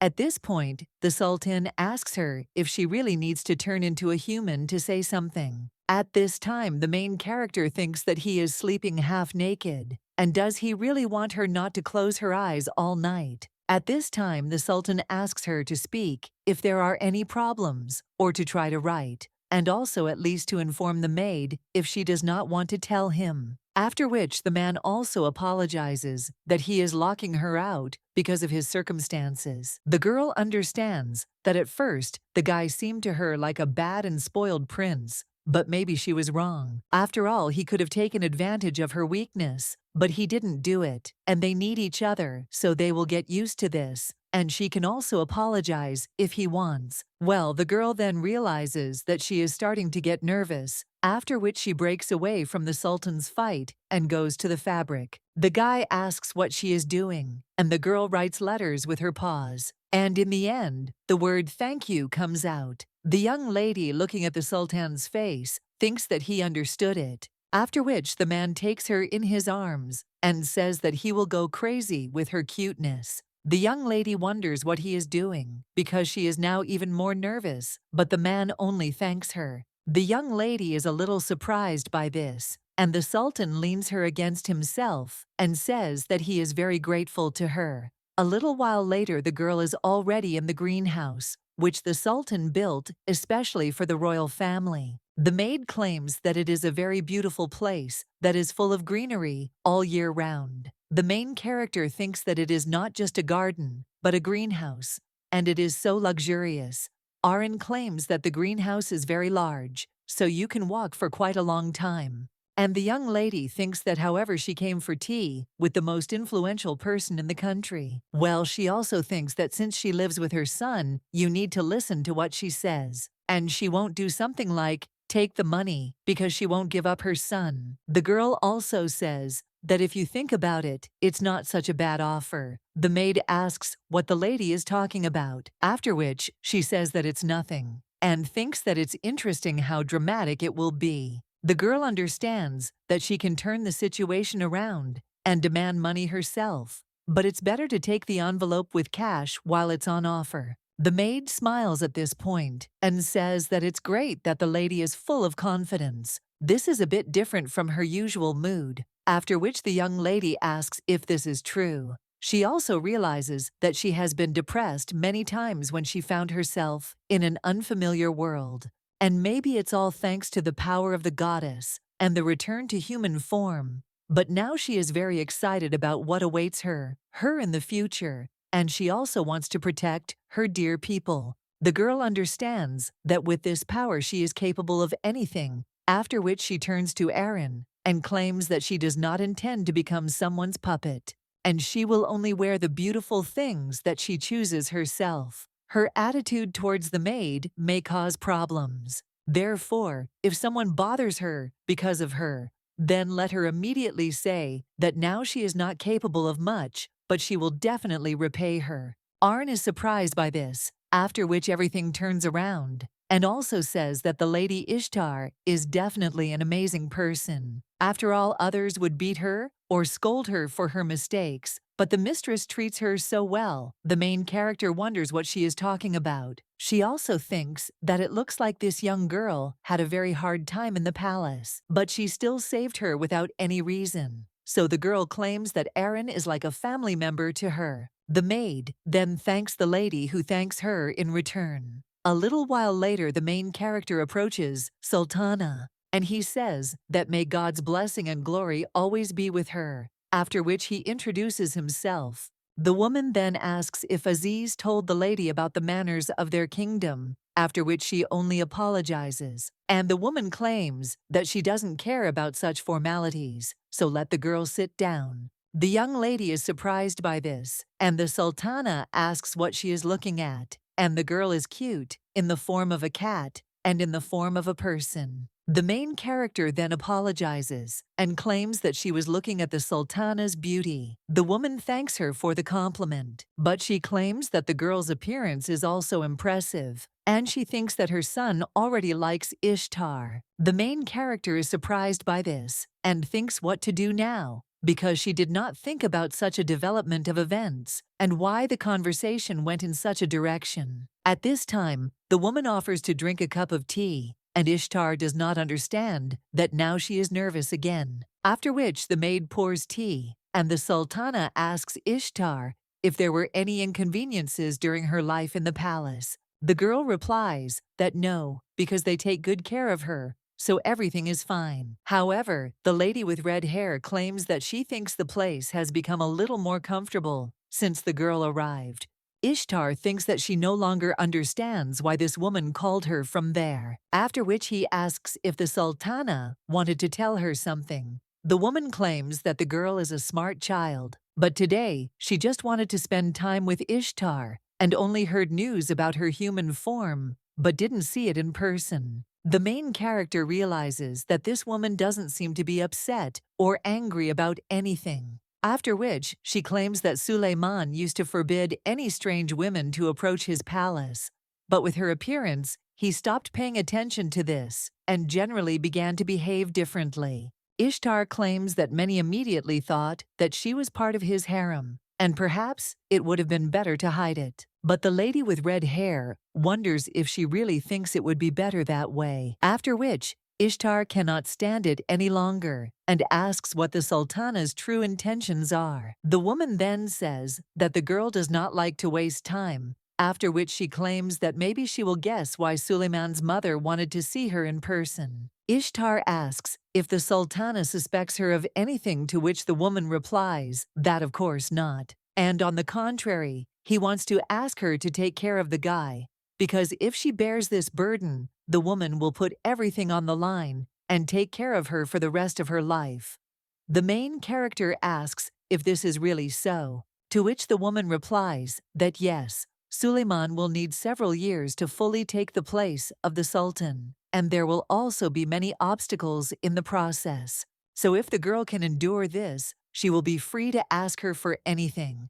Ishtar asks if she can promise her this, after which the woman says that of course, and they will even certify the documents, and asks what the girl wants most of all. The young lady understands that in Korea she would ask for real estate, but what would she take there? Aziz didn't teach her that, and to be honest, she's not sure. The girl wants a lot of money, land, and a house, and a quiet old age with cats. She wants to say everything. But revealing your feelings in such a situation is not the best idea, so you need to think about the distant future. And the girl claims that what she wants most is freedom. The woman wonders if that's true, and the young lady replies that yes, and when Suleiman becomes a full-fledged sultan, then let her be allowed to do whatever she wants. The woman says what a strange lady this is, and in her place, she would try to maintain contact with the palace at any cost. Ishtar, however, claims that all people are different and understands that Theron is probably not the only one who finds it difficult to be there. The woman claims that she thinks it would be strange to judge the girl by the standards of this world, and then swears by the honor of the 9th Sultan, Hurrem Azna, that will fulfill her promise. She also asks if the girl wants to take a little walk while they discuss all the details. After which the two move on and talk, but a little while later someone else approaches them. The woman smiles and claims that she never thought she would meet the Sultana there. Letty with red hair claims that they haven't seen each other for a long time and wonders if Roxolana has decided to go for a walk too. The blonde replies that it was a long time ago and her mood was a bit bad, so she went out for a walk, and it seems that it was the right decision. Once she was able to see the beautiful cassock, the young lady understands that it is Roxolana. And Aziz talked about her and also asked her to be especially careful, but the girl understands that she does not seem dangerous. The blonde at this time claims that beauty loses its value if there is no one to look at it. And Kurem claims that such greed is enviable, and she also hopes that one day everyone will understand the art that Roxolana is trying to excel at. The woman then wondered if the Sultana was talking about her works and whether they could hardly be exhibited or shown anywhere, but she did not know that Lady Hurrem herself was interested in them. But she still claims that she thinks instead of discussing such trivial things, it would be better to talk about the girl standing next to her. Hurrem replies that she is her son's favorite, and she decided to chat with her a little after, which another woman asks if this is the girl who is close to the second prince. The lady with red hair claims that the affairs of the main palace interest Roxolana more than she thought. But the blonde replies that she is mistaken, because the rumors had spread so widely that she could not miss them. The main character understands that she is like a shrimp stuck between two whales. Sultana says that lately her interlocutor has had many reasons to worry, and she hopes that Prince Theron will soon get better and they can return home. Roxolana claims that no one disputes the Sultan's rule, so why is she so worried? But she will thank her for her kindness and concern for the prince. After which the woman claims that she is not feeling very well, and so she will go. As she heads back, Hurrem claims that this woman is the biological mother of the fourth Prince Theron, and the girls better be wary of her.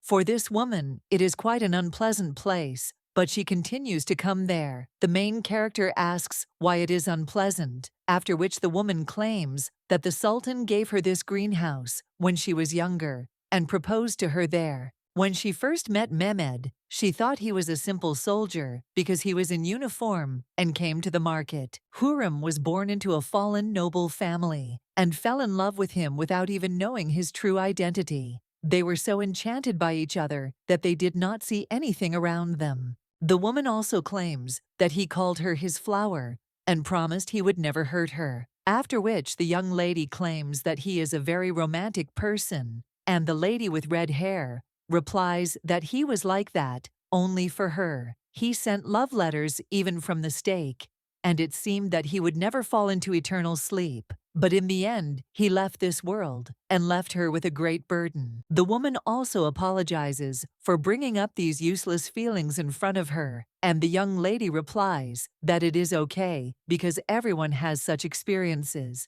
The woman asks if this is really true, and then claims that she is glad that the lady thinks so. Well, the main character asks why she should be more careful with Roxolana, to which the woman replies that she is Theron's mother, who is Suleiman's sworn enemy, so they will definitely try to take the girl under their control, and she must become stronger to avoid this, and she will give her the position of the most noble person in the palace. After some preparations, they will officially declare the young lady the incarnation of the goddess, and then no one will be able to treat her badly. But the main character wonders if this is a good enough idea, to which the woman replies that she originally planned to lure her with gold and silver, but she doesn't think it will work. The main character thinks that wealth is one of her most important goals. She is a woman. Then she says that the lady should not worry because she will keep her promise, and if she wanted to harm her in any way, then two people would come for her soul. The main character wonders if this is really so, and understands that it seems that one of them is Suleiman, but she wonders if someone else. The woman then answers that it is her and her son Aziz. The second is quite chaotic, and it will be even more difficult with him because he waited for the young lady for a very long time. The main character says that he said something similar, after which she asks why he waited for her. Well, the woman replies that she had better ask him about it herself. A little while later, the maid asks what happened to Lady Ishtar. She heard that afternoon classes were cancelled. The main character claims that Aziz gave a lot of assignments. Therefore, she will still have to study for a long time. Yegor asks, personally, is it really so? Again, and today is a day off, so why doesn't he let the lady rest? The main character then screams, is it really a day off today? After which the Sultan also enters the room and asks if Ishtar is even studying today. The young lady at this time thinks how a person can be so beautiful, and the guy claims that they haven't seen each other for a long time, but she doesn't have to react like that and asks if she's afraid of him. Ishtar replies that this is not the issue, after which the man asks what it is then. The girl thinks that she is actually grateful because she can watch this for free, and Suleiman says that if she is afraid, then okay, because people often behave like that with him. At this time, the main character only says that he came early today and wonders if he forgot something. The boy asks if he can't come into his own room, and the young lady wonders if he's really pouting over something like that. But the prince does have a sweet side, after which she claims that she was simply surprised because he came at an unusual time and let him say what happened. The guy then asks if the girl is free today, to which she replies that Aziz gave her a lot of work and she is busy. After all, he makes her read books even on weekends, and it's so boring. But he continues to say that she should study until she falls into eternal sleep. The Sultan asks if this is true and claims it is terrible. The young lady then says that maybe he will intervene and shorten her school schedule. Well, the man claims that he has a better idea, after which he suggests that they leave the palace together. A little while later, they are already at the capital of the Eastern Kingdom. The girl realizes that this is very different from the landscape she saw as a cat, after which the lady is completely surprised and is not interested in whether there is a sea there. Maria replies that yes, and it separates the continents from each other. Ishtar asks how long it will take to get to the other side, to which the man replies that it will take about an hour by boat. On the other side, you can find the road to the west, and the atmosphere there is very different from theirs. Therefore, he tries to be careful when visiting other countries for exchange purposes. The main character thinks that this guy usually groans,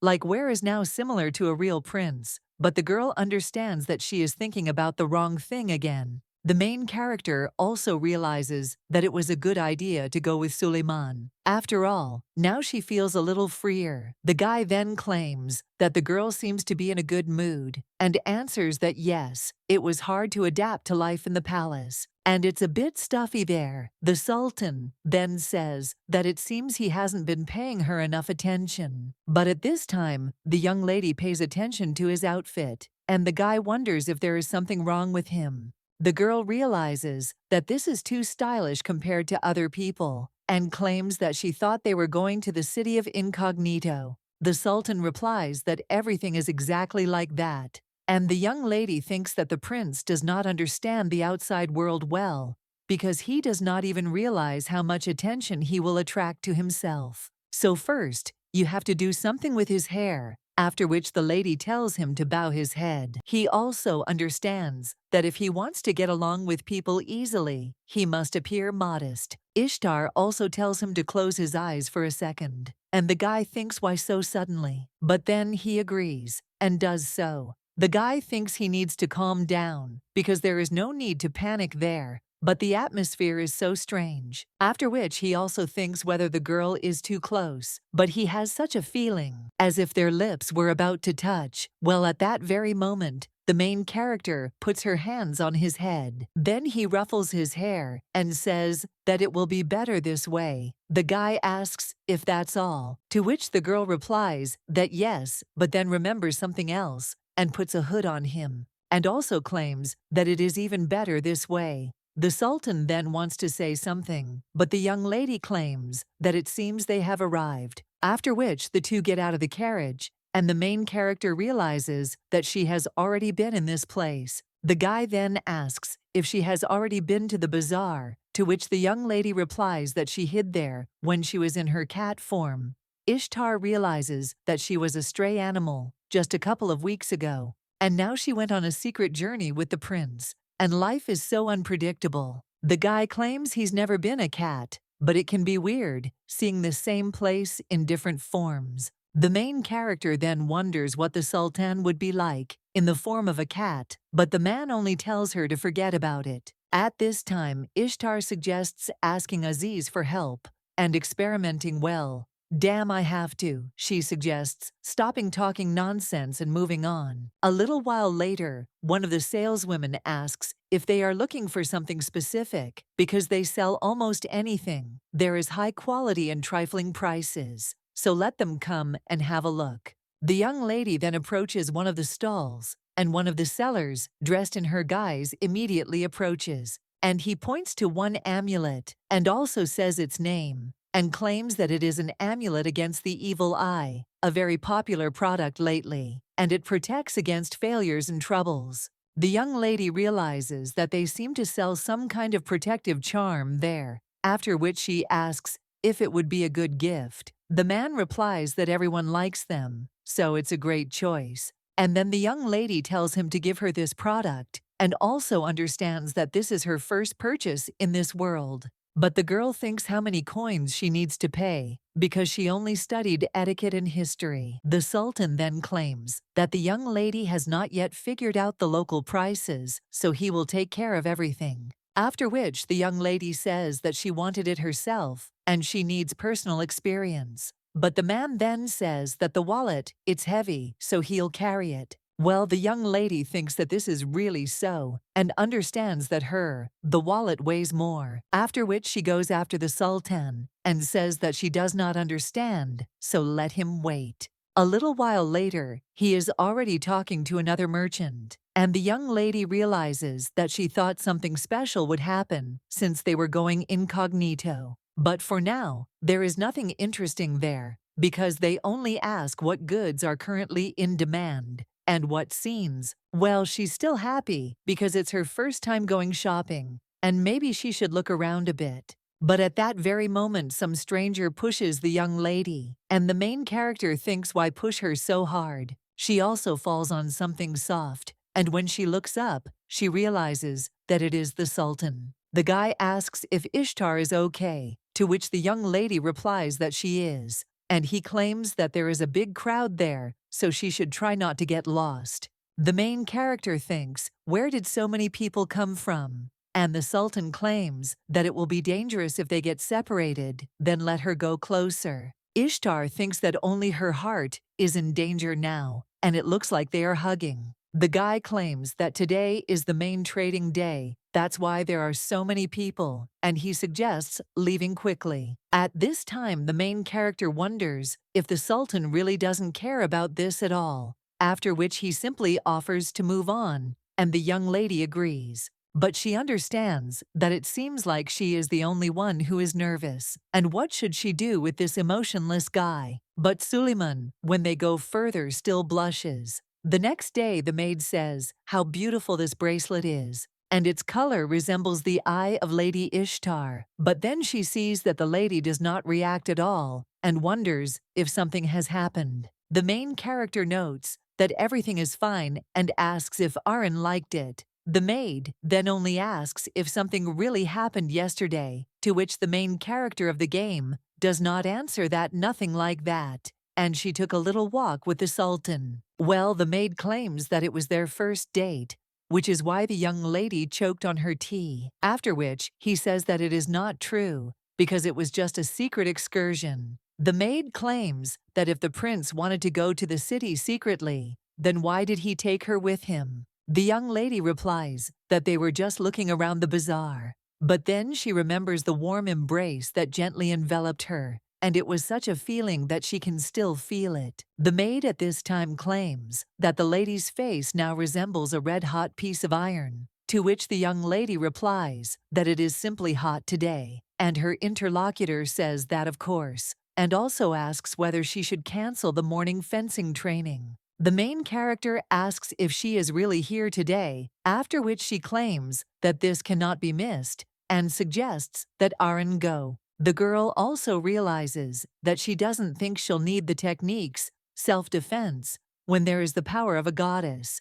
Well, she does not want information about her to spread. Therefore, it is better to protect yourself in case of an unforeseen situation. And while there is an opportunity to learn for free, Ishtar asks who will be the teacher, and it is not some stern man, to which the maid says that the lady should not worry about it. After all, he is kind and will teach everything necessary. The main character wonders if this is Evelyn, and he is the one she didn't want to see. After which the guy just wishes Lady Ishtar good morning, and the main character, looking at his face, thinks that it's worth just looking. And also, can't he even move near the girl, after which he decides to joke a little, and he extends his hand and offers to shake hands in honor of their acquaintance. The guy only gets nervous after that, and the main character grabs his hand, after which he suggests to the teacher to start the lesson and not to waste time on trifles. An hour later, the guy says that he will bring some water and that the girl should rest a little. Ishtar understands that her appearance definitely stands out if even this guy reacts like that. But then she still thinks about what she is doing anyway, because the only person she wants to joke about like that is Suleiman. Well, the lady thinks, why did he start to react so calmly? And it would be normal to be at least a little embarrassed. She doesn't like it, so she tried to do everything several times, but the girl thinks, why does it bother her at all? After all, initially she was going to avoid him, but now she is constantly paying attention. Then the young lady swings her training sword and thinks that she has too many chaotic thoughts. At this point, someone else turns to the lady and says that she is swinging the ball alone and that it is so unusual. The main character is surprised by this, and the sword falls out of her hands, after which she thinks that it is dangerous. But the guy just grabs him. The main character, looking at him, asks if this is Theron, but the prince asks if they know each other, after which the young lady apologizes to him and also claims that she did not notice the prince and also could not stop in time. To which he replies that nothing and there are no problems. He also claims that only people connected with the government come to this place, so he thought that the girl is an unusual person, and she can also call him as she likes, and he will allow her to give a little advice, because on glasses often lose concentration and lose sight of their ball, but even a wooden ball can seriously injure, so let her be more careful. The young lady thanks him, after which the prince claims that he is glad that he was able to help her. The young lady then begins to stare at him, and the guy wonders if he has something on his face. Ishtar wonders if she really needs to be told directly that he is handsome. And then she claims that it's just not every day that you get the chance to meet Prince Theron in person. But the girl also asks if she can stay there, and if it is really such an important place. The prince replies that his brother will definitely be angry if he finds out, so they can keep everything a secret. Ishtar realizes that she doesn't think it's a good idea to meet him there, so it's better not to get between the enemy brothers. The girl also claims that she's already finished her classes, so she'll go. And the guy says that it's so strange because they're seeing each other for the first time, but for some reason, the young lady thinks that this atmosphere scares her. And is it really the same person she met before? Because he doesn't look like him at all. At this time, the teacher comes up to them and asks Prince Theron what he is doing there. The guy then turns to Yvonne and claims that they haven't seen each other for a long time, and also says that he was passing by, and also wanted to return the lady's wooden sword, which she almost dropped.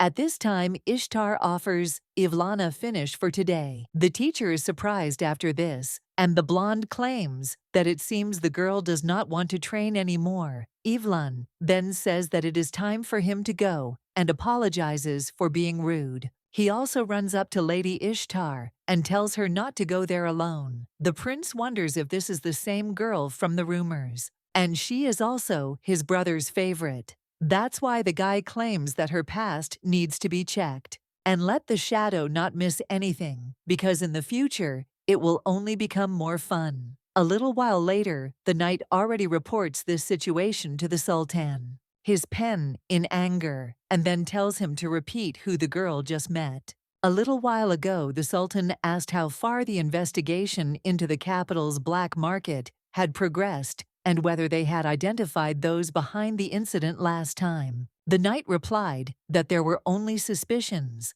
and no clear material evidence had yet been found. Everything is so vast that it is difficult to find a single ledger. The Sultan then realizes that they need a precise clue that can destroy Roxolana. To achieve this, the first priority is to drive out those behind the illegal trade and tax embezzlement that flourishes in the capital. And the second task is to eliminate in advance the forces that will surely go beyond the capital and become corrupt tyrants for the entire kingdom. After which the man tells the knight to make sure that they found her, because the evidence will surface if they track the volume and quantity of weapons sold on the black market, to which the guy replies that he will remember it. After which, he also claims that if you think about it, Prince Theron visited a training camp today. The emperor then asks if he really paid a visit to the camp, and this irritates him. And also, this guy himself really irritates him. After which he wonders why his brother was there. The prince claims that he came exactly when he was away for a while, and the Sultan wonders if he was with Ishtar while the guy was not around. The knight shudders after that. He also bows and states that he is sorry because he will be more careful to ensure that something like this does not happen again. And the emperor thinks why the guy did this. The prince might not be very pleased to approach her. He refused to set foot on the no-go training camp grounds, and he must have approached her to use her for political purposes. Well, the guy also thinks that, if not, and he has been experiencing anxiety and impatience for some time now, when he sees the girl in front of him, the Sultan understands that even when he falls asleep at night, the girl sleeps in the form of a small kitten, and he's afraid that one day she'll disappear like a mirage. Well, then the man suddenly clenches his fist and wonders if he's really afraid. But emotions only do harm, and he thought that this would not help to set the kingdom right. It was fun to be in that awkward love feeling, but now everything is different, and he knows this very well. So how stupid it was to indulge in such careless thoughts. The guy also thinks about how he should call this unpleasant feeling, which will be impossible to grasp, after which he gets up from his seat and claims that the prince cannot do this. The knight is surprised and wonders what the gentleman is saying, and he replies that that is all for today, and adds in his thoughts that he needs to see Ishtar. A little while later, he is already heading down the corridor, and he understands that after thinking about this, it is time to take a tour of the cities located near the capital, to unite the nobles and inspire loyalty to the ruling family. Although this is one of the main tasks that the governor of the capital must perform, so it is not surprising that this time the capital, after which the guy comes into the room, and the main character meets him and asks if he really came early. The guy then arranges a little, and he understands that he feels suffocated when he sees this girl, and he has never loved the existence of someone so much. At this time, the main character puts her hand on Suleiman's corner and asks if something really happened, and also if he is in pain. The guy replies that he is fine, but he understands that he doesn't know what to do now, and that everything has been mixed up in his head since the last time they went to the market together. At first, he thought it was because of Ishtar, who felt disappointed by unknown actions. But he realized that it was a lot of fun to walk around the bazaar with someone, buying sandwiches on the street and looking at cheap food. When they walked together, the guy was worried that she might fall and that someone might hurt her. And coincidentally, he discovered for the first time in his life that his heart could beat so fast he finally had to admit it. And that was the fact that this girl was with him, not only to satisfy his needs, but also to fulfill his personal desires. The main character at this time once again screams to the Sultan and asks what happened, because today he is a little strange. The young lady also asks why he sighs like that when he looks at her, and the guy tells Ishtar that starting tomorrow, he will leave for a while to visit cities near the capital, and he is very sorry that he is leaving her alone. The main character then asks if he really knew, and for how long, and the girl replies that most likely no more than a week, because he would even say that a maximum of 5 days, after which the young lady asks if she can go with him, and the guy then thinks, what does this mean? After which he looks at the young lady and thinks, what does this mean? The girl at this time only screams that this means that she will have to be a cat for some time, and she hates it so much. The young lady also thinks that she can just pinch his cheeks, after which the guy claims that he will do everything possible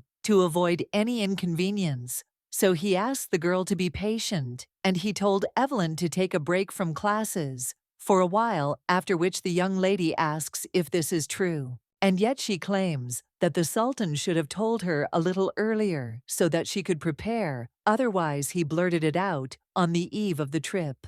And even for the prince, it is too much. The guy at this time understands that he is going to hug the girl, but thinks how he can allow this to happen, and he wants to let his body move at the will of any thoughts that come to his mind. In the meantime, he wonders if the girl might hate him, and worries that she might leave him. So this trip is a kind of opportunity, after which the guy claims that he will return very soon. The Sultan also thinks that it is possible to look into the face of the feeling that he has for her, and he hopes that nothing will happen to the young lady. The blonde man is walking through his estate at this time and looking at the purple flowers. He also says that they have grown beautifully no matter how strange it may look. With their help, he will also be able to prepare a large amount of poison, because it cannot be just beauty. It's nice to see them bloom, so that the damn time can wither and forget about them. But poisonous plants have many uses, both as a medicine that heals people and as a drug that instantly takes life. At this time, one of the shadows greets the prince, but at the same moment he hits the slogan in the face and claims that he already told him not to show such carelessness.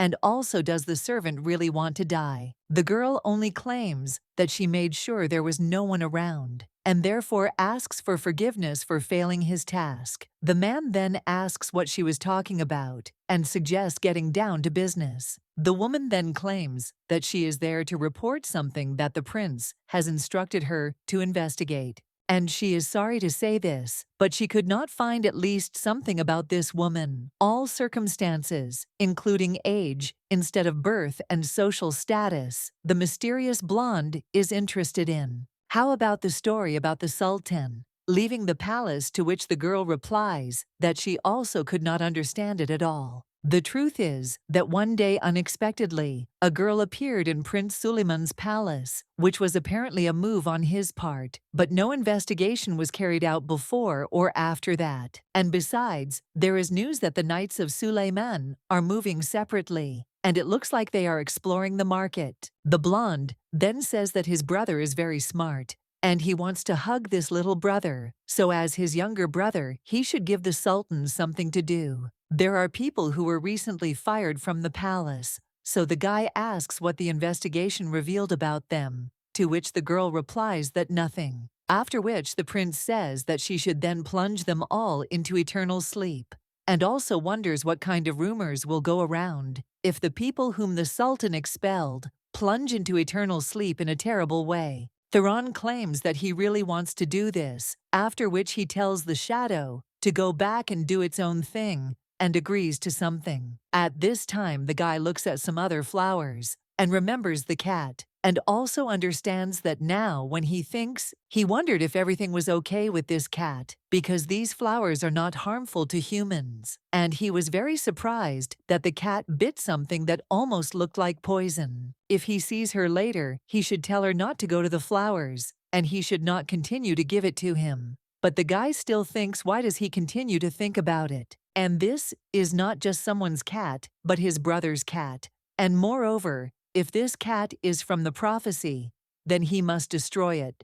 But he does not want to harm this kitten, and wants to take the throne from her. The guy also thinks why these useless feelings only get stronger, because he is only taking care of the cat. He also thinks, as soon as he began to think about it, he noticed something else, because he never showed interest in the opposite sex, but as soon as a certain woman named Ishtar appeared out of nowhere, she turned out to be the one with whom Suleiman was in love. If he loses her, what kind of facial expression will he make? After which the blonde claims that it is funny to imagine. A little while later, the main character realizes that she definitely feels that something should happen after this day. And also, doesn't it seem to everyone that there is some kind of calm around? And if you think about it, then Aziz told her something. A little while ago, a girl asked the teacher about the fourth prince, and he asked if she meant Prince Theron. She answered something yes, and asked what kind of person he was, because she wanted to know more about him. After which he claimed to the teacher that Roxolana came from the richest family on the continent, and that this guy was her only child. As the girl could see, he has a very attractive appearance and is extremely kind to women. To the girls in the palace, he is known as the prince on a white horse. In terms of appearance and personality, he is more popular than Suleiman. And what's more, he follows in the footsteps of Roxolana. The guy is responsible for sponsoring orphanages and participating in various aid events. The prince often said that he was simply returning wealth to the city. The young lady then thought that this meant he was a good man and wondered if she should be careful. Aziz then claimed that this meant that this was the image the prince was demonstrating, because if you look at his actions, he is a very dangerous person. As the girl knows, the heirs who are currently left in the kingdom are two: the second prince, who is the son of the current sultan, and the fourth prince, Roxolana's son. This means that if Suleiman disappears, Theron will become the next sultan. For this reason, Hurrem Haseki Sultan will continue to be vigilant against Theron's forces, because she does not know what might happen. Therefore, it would be better for the girl to watch the prince. And now the main character is a little depressed, and also understands that because of such things, she feels uneasy being alone, and if only Suleiman were there at such a time. After which the girl thinks about this guy, and thinks that he is strange, and has only been absent for a few days, but she already feels lonely. The girl also realizes that she hates seeing an empty bed in the morning, after which she lies back down, and realizes that she has feelings similar to falling in love. She admits that they exist, but if you dive into them for even a second, she feels like her heart is dancing a tap dance, and the girl thinks, isn't this dangerous for her? The lady also wants this torment to stop. She doesn't think the situation will change for the better. Well then, someone else reaches out their hands to the young lady, which frightens her, after which she completely understands that these are the maids who took care of her while Aaron was away. One of them claims that she can't, and that it's so cute, and the other asks if the girl saw how she patted her on the cheek. One of them also asks if they can touch her for a minute before Aaron shows up, but the other then asks if the girl knows her character because she's boring and can start a fight for any slightest touch. The main character thinks that they should stop moving, after which one of the maids says that just a little bit, and if the cat doesn't like it, then they can just stop. And so when the main character jumps on the girl's lap, and she says that the cat climbed onto her lap, then the other maid says that the goddess is such a friendly kitten, and it's so cute. After which, one of them asks to let her touch the cat for a minute, and then meows, and understands that the situation has really changed. In the past, there were people who thought that she was just a cat that could not speak and treated her indifferently. But now she thinks about how gentle their touches are, and they are not bad either. But at the same moment, the girls hear someone else addressing them. It turns out to be Aaron, and she wonders what this girl is doing. After which one of the maids says that Aaron should not misunderstand them, because the cat herself asked them for affection. After which the maid also leaves, and she says that then she will go because she needs to work. The other one also says that yes, and they have something to do, so they will see each other next time. The main character at this time meows, as if asking if she is really staying. Then the maid turns to the young lady and cries out that she is sorry, because this should not have happened, and she thinks that her concern also has a limit, and it is natural that they love cats. The girls just wanted to see her, that's why they don't act so weird. The young lady at this time thinks that the girl is cute, and Aaron was jealous that she was playing with other girls. Well, the maid claims that it doesn't work that way, even if she's in the form of a cat or a goddess. Ishtar can't she become her friend. The main character is surprised by this and understands that she never thought she would hear something like this from Aaron. Well then, the lady also thinks that although Aaron is young, well, she is a servant, and no one in this palace can openly enjoy their time. And it was Aaron who turned to her from the very beginning, so she is her best friend. The maid at this time asks how the cat thinks, and will it really make her feel better. But a little while later, she already claims that she will ask the librarian about the book that she mentioned earlier, and also asked if she would like to look at only the book that is written on paper, to which the girl agreed. After which the maid tells her to wait a minute because she will bring her the book right away. The young lady realizes that it is quite quiet and calm there, and she came to borrow the book that Aziz recommended to her last time. The guy claimed that these were old books, so they would have to go to the storage room and not the main library. And seeing that Aaron was late, the girl thought that was understandable, and he recommended a book that was pretty crazy. Well then, someone turned to the cat and said, "Is she really in such a place?" The young lady turns around and realizes that it is the prince's entire voice, and also wonders why he appeared out of nowhere. The guy at this time apologizes for ruining her mood, and probably he surprised her too much, and the young lady thinks that this is happening again. And she shouldn't do this, but unconsciously the girl starts meowing in bliss. The main character realizes that this guy's skills with cats are simply amazing. The guy at this time asks if she's become much better, and the main character understands that this guy really pisses her off. The prince claims that she probably could not come to this place alone, and asks if she has a companion, because how can someone leave a cat in such a place alone? The blonde also claims that she looks so helpless, and it doesn't matter if she is there for security.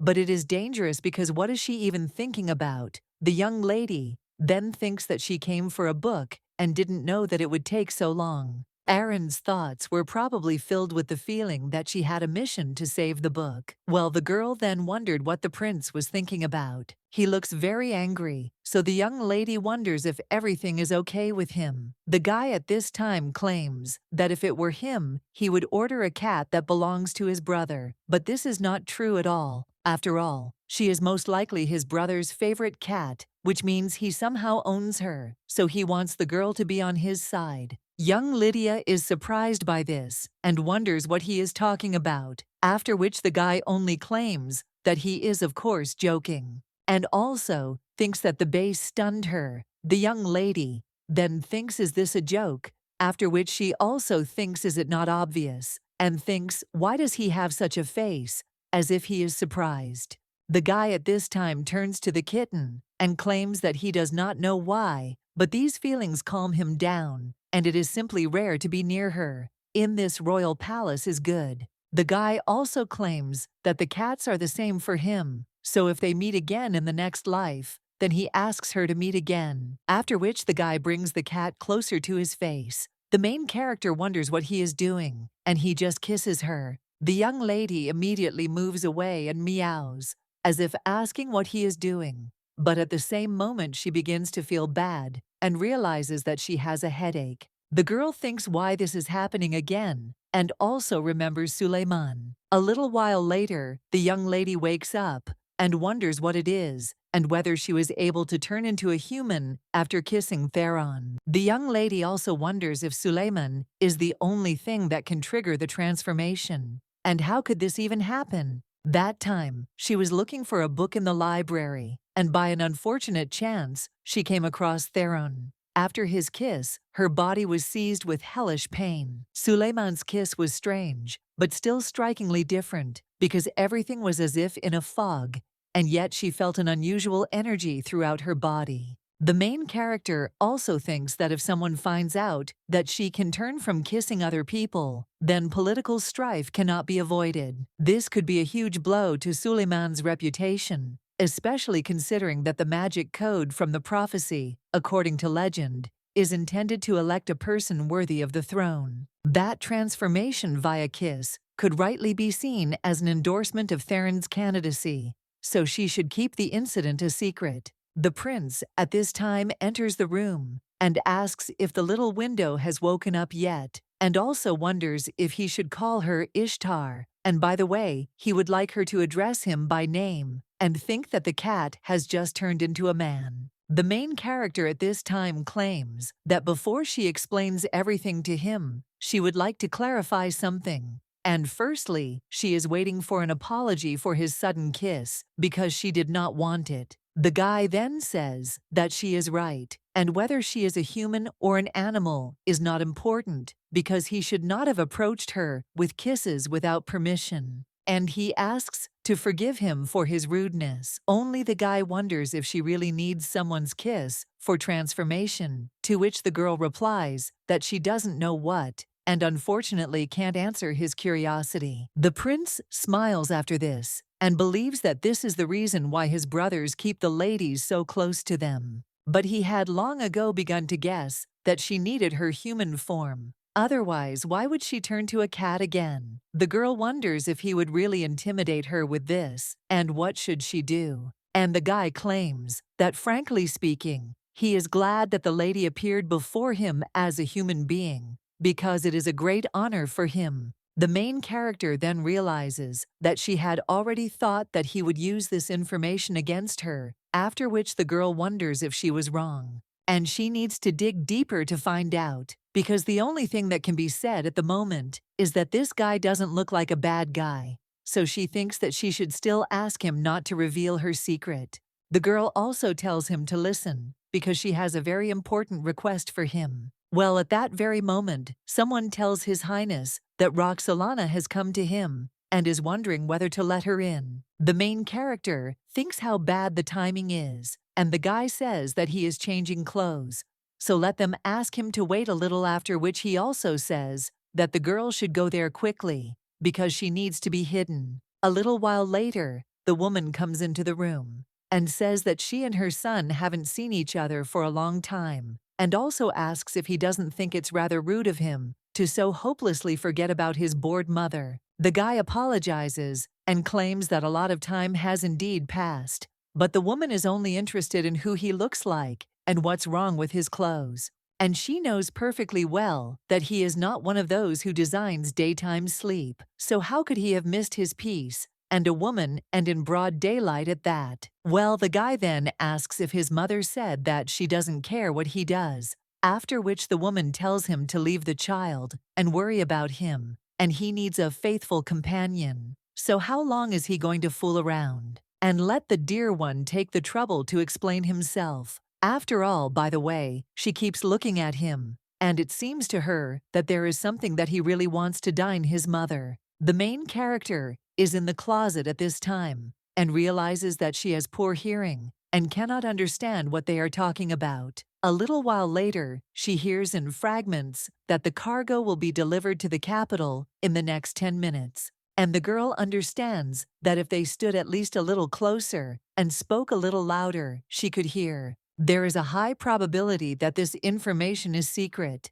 and yet the girl understands that she must find a way to get out of there. At this time, the blonde says how happy she is to hear such wonderful news from him, and yet she shouldn't make them wait too long, because he understands what she's talking about. After which, the guy suggests that they interrupt their conversation, and mother should know that even walls have ears. Well, the woman then wonders who the guy is trying to deceive, and does he really think that his mother doesn't know that he even got rid of her comrades? The guy then says that from now on he will make sure to visit her more often, and the mother can't even imagine how much he misses her. The woman then says that let him take into account that she is only waiting for good news, because otherwise he may not show up. At this time, the main character hears someone approaching the lid of the cafe and thinks that she is probably going there. So what should she do? Well then, the prince opens the closet and addresses the lady cat. However, the girl only clutches her head and starts crying. The guy then asks if she is okay, and the young lady claims that she is afraid of dark, narrow spaces. The blonde claims that he didn't know that mother would come and apologized to the lady, and the main character thinks that it's good, and he doesn't know that she was eavesdropping on their conversation, but it's dangerous to stay there. After which the young lady thanks him, but claims that she needs to go. The prince says that it is not worth it, and that it is better for her to rest. However, the lady claims that everything is fine, and she wants to ask him for a favor. After which the main character asks him to keep a secret that she was with him, and that she can transform. The guy wonders why, and is the lady really worried that Suleiman will get angry? But the main character replies that he is not such a person, after which the blonde says that he would not be so sure. The girl then claims that frankly speaking she does not want to create problems because she is from the prophecy, and if it turns out that there are two of those whose kiss helps her turn, whether he wants it or not, she will be involved in a huge scandal. The guy then says that this is for sure, and if this is the lady's desire, then so be it. A little while later, the maid, already with tears in her eyes, says that she has already decided that the lady is lost. The main character, in the form of a cat, meows, as if asking Aaron not to cry. The maid, at this time, only says that she was so worried, and even thought that she had been kidnapped. But what would she have done if she had not returned? The main character, after Togo, strokes the maid, and she immediately hugs Ishtar. The young lady thinks that she is terribly ashamed, but it is important, and all this is for Aaron. Well, the girl also thinks whether she should tell the maid that she addressed you as a person. Well then, the young lady thinks that it is better not to do this, because if she tells her, then this information will certainly reach Suleiman, because these two are far from the closest family relations, so she does not want to make things worse by accident. The girl also thinks that whatever it was, she and Theron kissed, and what else can she say? A little while later, someone turns to Ishtar and tells her to wake up. It turns out to be the Sultan, and he claims that they haven't seen each other for a long time, and also asks how she is doing. The guy also picks up the fabric lying on the bed and wonders if these are his clothes. The main character immediately jumps up from this and does not know what to do, and also understands that if she had known that he would come today, she would have cleaned it. A little while ago, she was scratching the Sultan's closet, and the maid asked if the cat wanted her to get clothes for her. But now, the guy just picks up the cat and hugs her, and also says that he misses her. The main character realizes that she thought he would be angry, but he acts so nicely that the girl thinks how cool he is, after which she screams, and he apologizes and claims that he was very glad to see her. The young lady thinks that no, and in fact she is glad to see him, but frankly speaking she even missed him more than he did. But this feeling, she can't say whether she should tell him that she is glad. The Sultan at this time claims that he wanted to see her, so he came as quickly as he could, and the work has just piled up that he had to go straight to the official residence. So when he finishes work, he suggests having dinner together. The guy also thinks that he won't have time to look there later, and wonders if she can take on her human form. Then they kiss, and the girl regains her human form. She also claims that she was so upset after being scolded. But when she lifts the blanket from herself, she realizes that Suleiman has already left, after which the girl hits the pillow. And he cries out that he can't just leave having said everything he wanted. After all, she had been through so much while he was gone. And the girl asks if she was the only one who thought that he would wait for her. A little while later, the young lady realizes that she needs to calm down because she was simply happy about such a long-awaited meeting. The reason she's acting so strange now is because it's been too long since they've had dinner together. And the girl then looks at herself and also thinks that today she looks better. But then the young lady thinks that she really likes it. But this is not the same feeling. At this time, one of the maids claims that things have arrived from Chimban and also asks whether to take them to the room. Aaron then says that it is unbelievable, and she thought that they had already arrived. The main character at this time asks if she is talking about the chambers, after which the maid answers that, yes, Chamban is a place where clothes are sewn only for members of the royal family or high-ranking officials who live in the palace. The main character wonders why and whether they do not sell clothes outside the palace, to which the girl replies that there are also many famous shops outside the palace, but these live right in the palace, and most of the nobility prefer clothes from Chimban. She heard that there were beautiful fabrics there that you couldn't buy for money, as well as several famous designers. She thinks her new summer dress has arrived, so she goes and gets it. The main character, looking at how many dresses and jewelry are worn, there asks what it all is. The maid claims that summer is coming soon, so she ordered several types of fabrics and decorations. The main character then says that besides she is not of royal blood, and even more so, she does not know whether there is any point in giving her something like that. Well, the maid claims that this was Suleiman's request, and the Sultan gave special permission. But the main character thinks to fly normally to enjoy the favor. A little while later, the teacher tells Ishtar that this is all for today. He also bangs his hand on the table, which frightens the girl. And Aziz claims that for some reason it seems to him that today her thoughts were completely different. He also wonders if the lady is worried about something, and she doesn't even know how to say it, after which she thinks that he will give her an even bigger task, and they understand that, of course not. The young lady says that she means the veil and will no longer wear it within the palace, after which the guy says that she can do as she wishes. The young lady then says that this is surprising because she thought that he did not like it when she was insulted. Aziz argues that otherwise it would be better to create more noise in the palace now, and in fact, everything is already fine because Suleiman kicked them all out, which makes the young lady surprised and wonders if he really wants to say that he kicked them out because of her. Aziz claims that it is because Ishtar has always been the prince's priority. On the other hand, he was kind to Ishtar and also knew that she would be embarrassed because of them. The main character then realizes that she has not paid enough attention to Suleiman until recently, because she planned to leave without any regrets, and she thought that he only thinks about her in this way, so the girl thinks that she is confused and does not know what to do now. And also, the truth does not know what to do. Well, then the girl also thinks that what worries her most. But then the young lady thinks that she has really gone crazy. At this time, the teacher turns to Lady Ishtar. He asks if she is okay because there is a lady who does not want to talk. Then there is no need. The girl replies that it is nothing to worry about, and also says that she will continue. The main character claims that she felt spiritual powers received from Ashtar. The same thing happened on the night His Majesty was crowned. The man claims that it is a very interesting story. And also, the fountain called the Blessing of Ashtar was built here at the same time as the palace. And in fact, it is the most ordinary fountain. But if you activate it, you can get holy water that contains powers. The young lady says that this is probably why she was so attached to the source,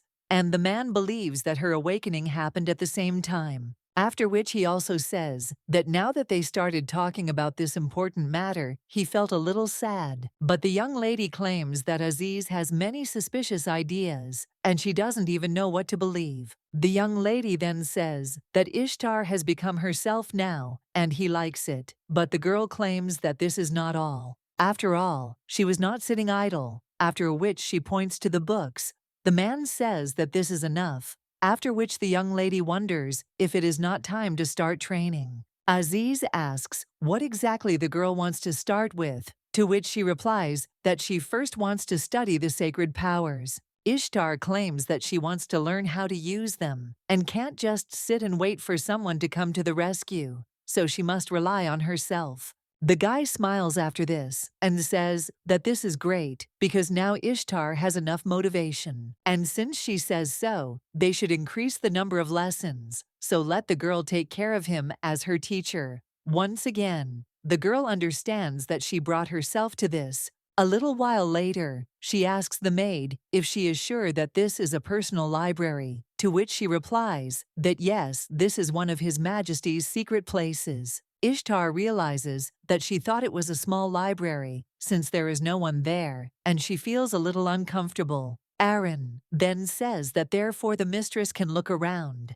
and she will wait for her at the entrance. The main character says that it is good, and thanks the maid. She also understands that she has a little time until he returns, so she can look for what she needs. Then the girl notices one of the books about the empire, and thinks what it is, after which she picks it up, and when she opens it, she notices some scribbles inside. Well, then the young lady understands that these are not scribbles, but the handwriting of a child. And maybe Suleiman wrote this in childhood, after which the girl smiles and thinks how cute it is, Well then, a cassock comes up to her from behind and asks what she is looking at. The young lady gets scared and loses her balance, and Suleiman picks her up and claims that it is dangerous because the girl could get hurt. The young lady looks at Suleiman and then realizes that this situation has become very risky, and at this rate, she will really go crazy. The man then wonders if the lady is hurt, but she replies that she is fine, so he can let her go. The girl also understands that she has Garrett face. At this time, the Sultan picks up the book and claims that he was looking for it. Ishtar asks if he read this book when he was a child. Suleiman replies that he hasn't seen her for a long time, so he even missed her. The girl then draws attention to her handwriting and says that it's unrecognizable. The guy claims that when he was a child, he wrote very crookedly, and he also remembers how teachers scolded him while they tried to correct it. Ishtar says she thinks it's a bit hard for children, but the Sultan claims that the prince receives all kinds of education from childhood, and he read it when he was 10 years old. The main character thinks that this book is the same thickness as a university book. The Sultan claims that this is less than other princes. His mother did not make him study much, but she was stricter in other things. For example, she was extremely interested in his training in martial arts and participating in fights, and she said that you can't become a good commander-in-chief using only your head. The main character then thinks, was this body really created for this? And after all, a man must have a good physique. The girl also understands that he has been looking at her all this time and wonders why he is looking at her like that. The Sultan claims that it seems like this is the first time she has worn this dress and that it has unusual embroidery, so it was probably brought from abroad. The girl replies that she took this dress to the Ichmban, and since it was already ready, the lady wanted to wear it, after which she asks if it suits her. The guy replies that yes, and this dress is as beautiful as her eyes. The main character then gets embarrassed and claims that he said it so suddenly, after which she also simply suggests going out to eat, to which Suleiman agrees, but he claims that there seems to be one problem, after which the main character looks out the window and sees that the sun is already quite low. Ishtar understands that this morning he returned her to human form too early, and perhaps he does not have much time left for a quiet dinner. At this point, the man asks if she is upset, after which the young lady only smiles and says that Aaron told her that they would serve very tasty fish today. Well, it's all right, because she heard that today they would prepare something for the cats too, just in case. The Sultan then smiles and approaches Ishtar and also turns to her and tells the girl to put it down, after which he moves closer and kisses the young lady. A little while later, the two are already sitting at the table. The Sultan tells Ishtar not to rush because there is enough food there, but the girl is angry, and he wonders if he is really asking her to restrain herself when there is so much food in front of her. Her entire past life was spent studying and working part-time, and in the end, she fell into an eternal sleep alone. And it was her first kiss. The girl also thinks that it is not fair, even if they kiss every morning. That's something else, and she doesn't know for what purpose the prince kissed her. But now the lady takes a glass of wine and drinks it in one go, and also tells her to pour her another drink. Well, the guy then asks if there is something she doesn't like, but the young lady only addresses the prince, after which he suggests calling him by name, and the girl does so, after which she tries to talk about the kiss, but it still doesn't work. That's why she says it's okay and understands that it's not a problem because this guy is handsome and has a great body. Suleiman took her first kiss, but he smiles so relaxed that the girl thinks that he is a real villain. The guy looking at the young lady is surprised, after which he even approaches her and also supports the girl with his hand so that she does not fall on the table. One of the servants asks whether to take her to the cassock room, but he answers no, and he will do it himself, after which he takes the girl in his arms and invites her to go. Well, the young lady just screams for him to return her first kiss, Then the Sultan is shocked. One of the servants barely holds back from laughing. A short time later, the doctor claims that her body produces few enzymes that break down alcohol, which is why she gets drunk so easily, and her body is not used to it. After which the main character thinks that Togo can't be, because she calmly drank 2 bottles of soju. The girl was used to drinking a lot in her past life, and in this one she falls off her feet after a couple of glasses. At this time the prince asks how the lady feels, after which she says that her whole body is burning, but it is probably just a slight fever. After which the guy approaches her and offers to check. He puts his hand on the young lady's forehead. Then he says that he is hot and that it is too much for a normal hangover. The main character of the examination of the Sultan thinks that he is too close. After which, she claims that she is fine and not sick because it is because of alcohol. The guy at this time thinks how cute it is, and he can't say for sure, but it seems like everything overlapped, and he was worried that something had happened. After which, the man dips the towel in water and wipes the young lady's face. The main character then turns to Suleiman, and she asks why he smiles like that, because it's unnerving.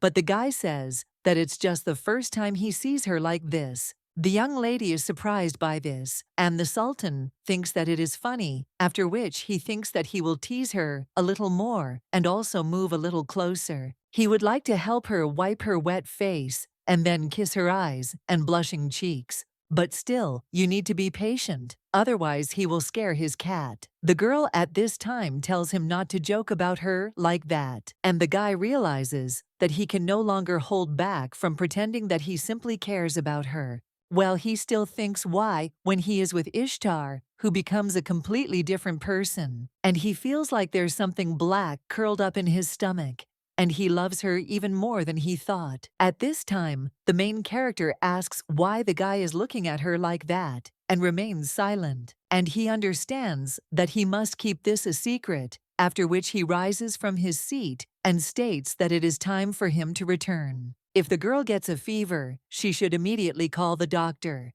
Ishtar agrees, after which the Sultan turns to her again. He also kisses her hand and claims that he will try to return to her as quickly as possible. A little while later, the man already sees a mountain of documents in the office. He also sends a letter with the help of a hawk and talks with business partners. After that, he realizes that he works so much but still has more work to do, and he can't even dream of rest. At this time, a knight also comes to Suleiman and addresses him, and also states that the master needs to see something. A little while later, the guy is already looking at the arrowhead, and the knight claims that it was found at the scene. The tip is made of stable sneaker material, and it is quite long and sharp. The arrow seemed to be designed to poison, rather than put him into eternal sleep, and he checked that the poison was made from a plant called aconite. At this time, Suleiman thinks that it seems that just this one word can make him feel bad, after which he claims that the hit caused an instant immersion into eternal sleep, and that this is such a shame. He also asks if the guy says that the poison is made from a flower, to which Evelyn replies that it is not the audience or the snakes, but from a plant that is difficult to grow. The man then says that they need to find the source and asks if anyone survived, after which the guy claims that most of them independently entered into eternal sleep. The Sultan realizes that perhaps he was not a swordsman, but was saved by poison, and it is so pitiful, after which the man says that it is disgusting, and squeezes his wound, a little after which red liquid begins to come out of it. The knight points out His Highness's wound, and he only suggests that he bring new clothes. After all, when she sees this, she will definitely be scared, and he will worry, after which Suleiman only smiles, and also claims that he will interrogate the survivors personally, so let him bring a priest to cure them. The guy also understands that normally he would fix everything as it should be, but as he continues to be exposed to danger, Ishtar's situation worsens, so he must protect her at any cost. Then the guy also hits the wall with his fist, and he says that this time they will definitely find the culprit. At this time, Blondinock is in her garden, after which she asks if this means that the prince has returned unharmed. Then the shadow replies that yes, and the guy is wondering if he has used his old tricks again, and he always loses, but never learns anything. The guy also turns to one of the servants and asks if there is any news from the guild, to which he replies that there was recently a dispute over the rights to black market goods. And the guy says that they are so funny because he doesn't even think about who will be next on the list. But the higher the reputation, the more people will know about them, and he becomes even more powerful. One of the bows claims that after 5 days, it became known that the ship had docked in the port of Vinta, and the guy with a smile on his face claims that he can finally give it to his mother, but sometimes you have to be a good son. After which he asks if this is true. The guy then remembers how his mother said that Theron must become a sultan at any cost, because this is the only way to survive in this palace. And to take revenge, the guy does not know, but he must try to fight. He also remembers how his mother said to hell with it all, and she also hates this kingdom that made her so unhappy. The guy understands that sometimes he feels sorry for his mother because love is a terrible thing, and it is very sad when your feelings are not reciprocated. The guy thought he would never understand this, but now he understands that for the first time he has become so greedy. After which he also thinks that maybe he should have taken her back. Then, it's awkward to keep these feelings in his heart when this girl belongs to his brother. But he feels good and thinks it's strange. After all, even if the girl was not a real cat from the prophecy, she was still attached to him. Well, this can be changed at any moment, but this guy claims that it would be better if the arrow hit this sultan, and also tells his brother what a pity it is, and also let the guy try to make sure that this girl is not taken away from him, because he will take everything from him himself. At this time, the main character is thinking about what happened to this guy, because at first he was so cold, and then he became kinder. And after going to the market, he distanced himself from her, and now after his absence, he behaves as if he decided to give her love. But in any case, people understand that she is a cat, and isn't it obvious that the Sultan should take care of her? After which the girl screams out that she doesn't know. And in her thoughts, she adds that she's simply trying to suppress feelings that resemble affection. However, if he is persistent, it will be difficult to restrain himself. At this time, someone picks up the cat and then addresses her, and also asks what is troubling her, after which the girl understands that she will not say and climb on the Sultan's head. He just smiles and says that he has something. After all, he was going to give it to her, but he thinks that the girl won't like it. The main character is only happy after this, and the guy says how quick she is, after which he claims that he came to say something, because it seems that she spends too much time in the palace, and it's worth breathing more fresh air. So if she doesn't mind, they can go for a walk tomorrow. After which the Sultan asks what she will say, and the young lady only agrees. A little while later, the two go out into the street. Suleiman says he hopes the lady will like it, but a window in his mind warns him that she is still angry. And he also wonders if he really thinks she'll be friendly just because they're there. But then the main character looks at the magnificent landscape and is surprised because it is very beautiful there. The girl claims that it is amazing and that it is the first time she has seen such a stunning landscape. She also meows, as if thanking the Sultan for bringing her there. But then she notices that he moves away a little. The Sultan says that there is nothing special there. Well, the girl immediately tells him to let her see. But the guy then says that it is not necessary, after which the young lady screams at him not to move and moves his clothes away. After which she sees a wound there. The guy claims that the wound is so big because of the poison, and there are no bruises, so she doesn't have to worry. But the main character then wonders if this really happened after the trip, and she's sure the guy got treatment when he returned. But I spread so much that it must be very painful for him. The girl also thinks how he can remain so calm, and even though she is so close, she cannot believe that she did not notice anything. That's why the main character thinks how stupid she is, after which he starts crying. The guy claims that if he knew it would happen, he would have said so earlier, after which he claims that it's a trifle, so she shouldn't worry. The girl meows, as if asking if this is true, To which the guy replies that yes, and he is resistant to most poisons. And yet, the young lady thinks it hurts, and the Sultan claims that besides he doesn't want her to worry because he is there because of her. Ishtar understands that if you think about it, Suleiman periodically has attacks, but the girl also remembers that she was able to help her. Then maybe now it will work too. Ishtar also wonders if her power only affects the curse, and what will happen if she touches a bigger wound. The girl also thinks that if she knew that this would happen, she would train harder. But then she realizes that she needs to think carefully because she has learned the basics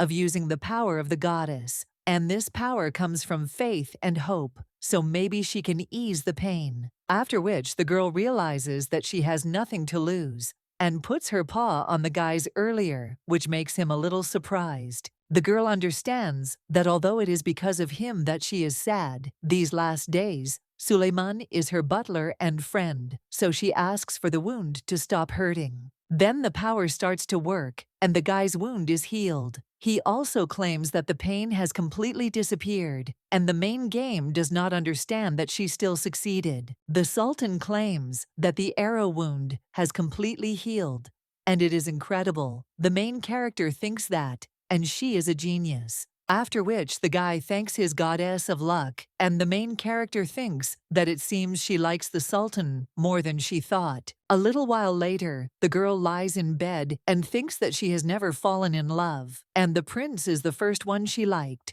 The girl thinks that in fairy tales, it is so romantic, but in reality, it is ballast. But then she also wonders what if he feels the same, and if they can be together, but he might have multiple girlfriends. And if the Sultan wants, he can create a whole harem, but she who came from the modern world will never accept this. In any case, she can only hope for a light romantic adventure. But worse than that, what will happen to her plan to help him and harem, and also to quickly get out of the palace? The girl then says that nothing has happened yet, but she is already worried. But at that very moment someone knocks on the room, and also apologizes for disturbing. The girl wonders if it is Aziz, and then asks if they have a morning lesson planned, to which the guy replies that if he hadn't answered, he felt the power of the goddess at dawn, and also wonders if something happened, after which the main character realizes that Suleiman had a serious wound, and she healed it. The guy claims that the poison was so strong that it was difficult for him to treat it. So how did she manage it? The girl replies that she simply did what the goddess taught her in her dream, and she remembers it a little poorly. The guy claims that she was chosen by the goddess. However, the girl has poor control over her power, and the magic used a few hours ago was excessive. The young lady asks if this is really true, since she didn't know, after which the guy claims that it is, because she hasn't learned how to handle her yet. Just being next to Suleiman, the girl spent a lot of energy, and if it were not for the power of the goddess, it would have been difficult. But Ishtar claims that she doesn't do anything like that during normal times, and yet the guy suggests that she be careful. After all, the prince won't be able to stand it if she falls into eternal sleep in his arms. After which the guy claims that they will see each other at the evening lesson. A little while later, the girl is already meditating and realizes that she thought her powers would develop faster. Well, now she can't help it anymore from boredom and is wondering if meditation really will help in any way. The teacher claims that she already has everything for this, and an ordinary priest would have to train his whole life to use such power. And the lady just needs to think about it. And the girl wonders if this means that she doesn't need to meditate. But the guy claims that her advantage can turn into a failure. And after all, as soon as Lady Ishtar masters control over the mind, she will quickly learn to fully control her power. The girl then thinks that she has been lacking confidence lately, after which she also turns to Aziz and asks what he has in his hands. And the guy claims that the last thing he has today is practice, so he brought this little one. The main character, looking at this cat, thinks how cute he is, and Aziz claims that he is being taken care of in the temple, and how the lady sees that he has a congenital disease, and this is different from what she has encountered. He would like to see if the lady can cure him. The main character then says that he is so small, after which he claims that he will try to do this. And the teacher claims that it is in order to use divine power. First of all, one must have will and a strong mind. But desire alone is not enough. The power of the goddess is based on water, and it is the flow of life. So let the lady feel the energy of the air of the trees and the sky around her and cleanse her body. Then uses this power. The young lady thinks that if she heard this before, she would have thought how strange it was. But she had already tried using the power when she met Ashtar. Therefore, the lady understands that she can, and begins to use this power, after which the cat is healed. The main character turns to the baby and asks if he is okay, after which she thinks that it worked. The cat only licks the young lady, and the main character asks if the teacher saw it. After all, this cat is completely healthy, and the allergy will return to her. Well, then she sees the surprised expression on Aziz's face and asks if he is okay, after which the guy comes out of his thoughts about the young lady and wonders if something is wrong. And maybe she used the force incorrectly, after which the guys answer that no, and it looks like everything is fine with the kitten. Well, the main character thinks why he had such a reaction. The guy only asks him to forgive him because he showed the lady his stupidity. But he really is surprised. Besides the traumas of internal wounds and curses, he did not know that congenital diseases can be cured. Ishtar then think about whether he really expected her failure, after which the guy claims that besides he hasn't seen her image for a long time. The main character asks if he is talking about the image of the goddess, and the guy replies that no, and he is an ordinary priest, so he is not given the opportunity to meet the goddess. He also thanks the lady for healing the baby, because the children of the temple love him very much. The girl then claims that if another kitten is sick, she will cure it.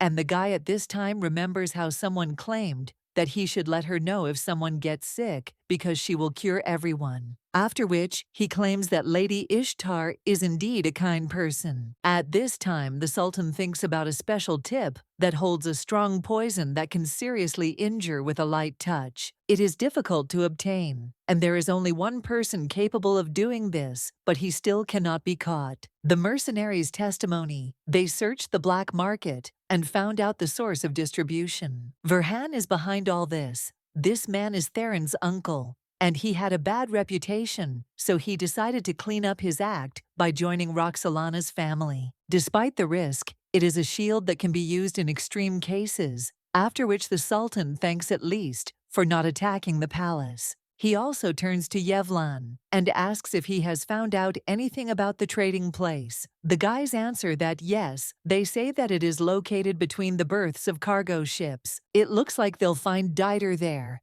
Another servant asks if the guy means the biggest black market trader. The guy replies that yes, and a shadow magnate whose influence is spread throughout the kingdom, as well as in neighboring countries. These people appeared 5 years ago and established themselves as the largest guild and became a problem. The Sultan then says that this is great and let them act carefully, after which the guy claims that there is, and they will be careful. Suleiman also wonders what is going on with the weapons, to which one of the servants replies that the dock is small, so most likely not, but His Highness claims that perhaps they trade here, and if their goal is to transport weapons, then this place is not far away, so they can split up and start searching. And if they find anything suspicious, they should report it to him immediately. A little while later, someone tells the Sultan that it looks like they were brought from other countries. The regulation of the arms trade has become strict, so it is delivered from abroad, and judging by the scale, this is big business. The guy realizes that this is a black market guild, and they not only deal with competitors, but also deal with private cooperation. In the end, it is the civilians who suffer, so the man claims that today they will attack them and destroy everything, and also expose Verhan's conspiracy. After which, the guy tells them to surround the perimeter and make sure they capture the main conspirators. A little while later, one man claims that he doesn't know who these people are, but they look very important. He also claims that he will provide the required quantity, so let them decide on a date as soon as possible, after which he agrees and states that they hope for further cooperation, and the Sultan waves his hand, after which he screams that now and they begin the attack. Then the man with the suitcases of gold coins screams for the ward to stop them. He runs away and screams for the leader to be protected, but then the Sultan attacks him, causing the man to fall. And then he sees a sword near his neck. Suleiman says that it's all over. The man then says he's a monster and asks about the deal. But his interlocutor replies that he'd better watch his words. After all, he will tell them everything he knows. After which the man says no and uses some kind of artifact. It starts to glow, and then there is an explosion. Yvlan screams in shock to the gentleman and asks if he is okay. Well, the man claims that he is safe, after which he also says that the merchant has already fallen into eternal sleep, and also asks what happened to the guild. The knight replies that there are no traces left, and asks what they should do. The man then tells them to take the dead bodies to the cells, and also bring records of the entrances and exits of the port over the past week. After all, they must find at least one clue. A little while later, someone informs the gentleman that all the participants of today's deal have fallen into eternal sleep. The man then asks what happened to the cargo, to which the servant replies that they say the cart with the goods is heading to the kingdom. The guild members committed suicide with an exploding magic stone, but they took the cargo and can find clues, so the guy asks what they should do. But this man tells him to forget about it because they have moved several times and they will not be caught. And yet he's such a pain in the ass that he'll send this guy a gift. It would be nice to create a few incidents in the capital so that they don't worry about such a trifle, after which the servant claims that he will do as the master orders. The guy with blonde hair tells him to get on with it and find new people with a smart leader because he hates unnecessary noise. A little while later, the main character and the Sultan are sitting at the table with Hurrem. The woman claims that she heard the news, and the girl helps in the stables and in the kitchen, where outsiders are not allowed to enter, so everyone is grateful. The main character replies that she was just doing what she had to do. The girl also notices the cat in the Sultana's hands, and he says that, by the way, this cat is very handsome, after which he asks how old he is, to which the woman replies that he is well over 15. And this is her first animal, which appeared when Suleiman was born.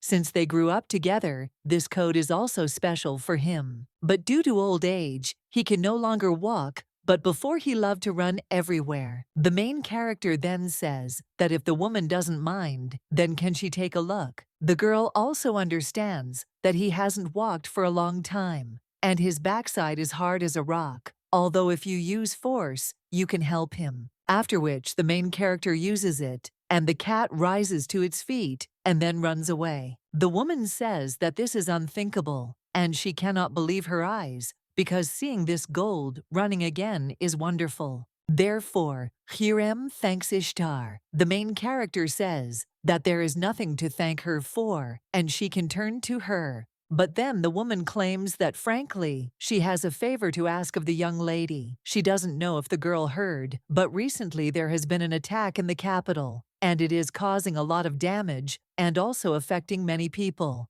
Unfortunately, there are not enough treatment centers in the kingdom yet, and the main character wonders if the lady wants to ask her for help. The woman claims that it would be great if the girl could cure people. But at that moment, the Sultan stretches out his hand in front of her and screams that no way. After all, he can't put anyone in danger, and that's unacceptable. The woman then smiles and tells Ishtar that she needs to talk to Suleiman alone, so she asks if she'll wait a minute. When these two are left at the table, the woman asks her son if he likes this girl. The guy then thinks about it and realizes that a simple feeling of sympathy will not explain the passion in his heart. After all, he wants to protect this girl and see her bright smile, and it also seems to him that he is going crazy when he sees her tears and sadness. Someday, a girl will meet the one and will look tenderly into his eyes.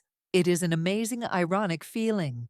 and it is wrong to reject it. That's why the guy claims that it's not enough to say that he likes her, because he values her more than anything in this world. Kurem asks if the guy knows the weight of his words, to which he replies that he does. And the woman claims that he doesn't understand how difficult they are, because if he values her, then let her give him the opportunity to show herself. If this girl is dear to him only because of her beauty, then you can't call it falling in love. The guy then claims that he can at least protect her, but the woman screams that this is nonsense, and if he really wants to claim the throne, then he should slow down and look at reality. Let Ishtar show the world and give her wings so she can fly away. If the girl wants to be with him, she will stay forever, and only then can he really be with her. Well, this girl is special because you never know what danger is waiting around the corner, but you can't lock her in a palace like a cage because it's wrong. Later, he will understand everything himself,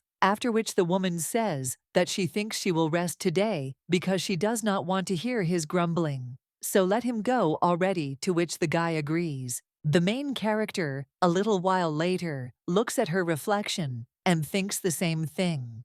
Suleiman doesn't like this, and probably it's because her status now is that of a house cat. At this time, the Sultan turns to the young lady, and she asks if they have finished, and also what he talked about with Kurem. The guy replies that about that matter, after which he asks whether the girl trained with the teacher to treat people for something, and replies that yes, and her skills are at their best. If something happens and hurts, well then the girl screams that suddenly he got hurt again. The guy replies that it's nothing special, and it's an old wound, but now everything is fine. The girl also thinks that it was hard for him to lean on him after that. The gay is then a little surprised and asks Ishtar what is going on, but the girl just rips his clothes. After which, he begins to use his power and tells him not to get sick and also hopes that he will be okay. After which the guy realizes that his wound has healed. He also lifts the young lady into his arms, which surprises her, and the guy replies that it's good, and for her sake, he will do anything. After talking with Kur, the girl visited the temple with Aziz.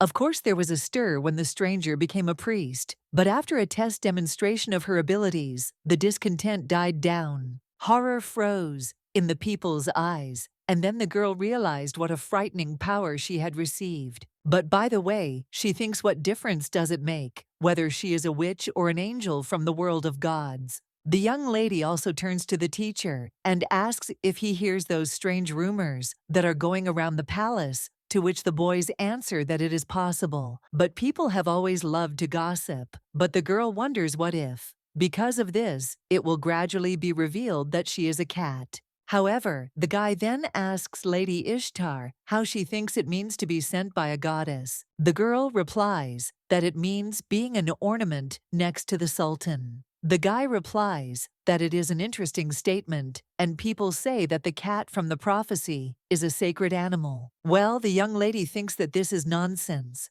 after which the guy claims that now is not the right time to reveal the truth. If it turns out that the cat from the prophecy is a person, this will lead to great confusion, and the lady will face many temptations. The young lady then claims that she has already decided that she will help Suleiman and will not change her decision. To which the guy replies that unfortunately people will think so, and they will make every effort to attract her attention, and no one knows where this will all lead. The young lady replies that he is right, after which the guy claims that her holy power is incomparable to anything. Previously, it would have been enough for her to be recognized as a saint, and if someone wanted to use her for harm, the main character asks if he is talking about the saint, and she hears about it for the first time, after which the guy shudders, and the young lady thinks what is wrong with him, after which she asks about it. And the guy claims that, in short, if she wants to help the temple healers, then she will have to control herself. So he suggests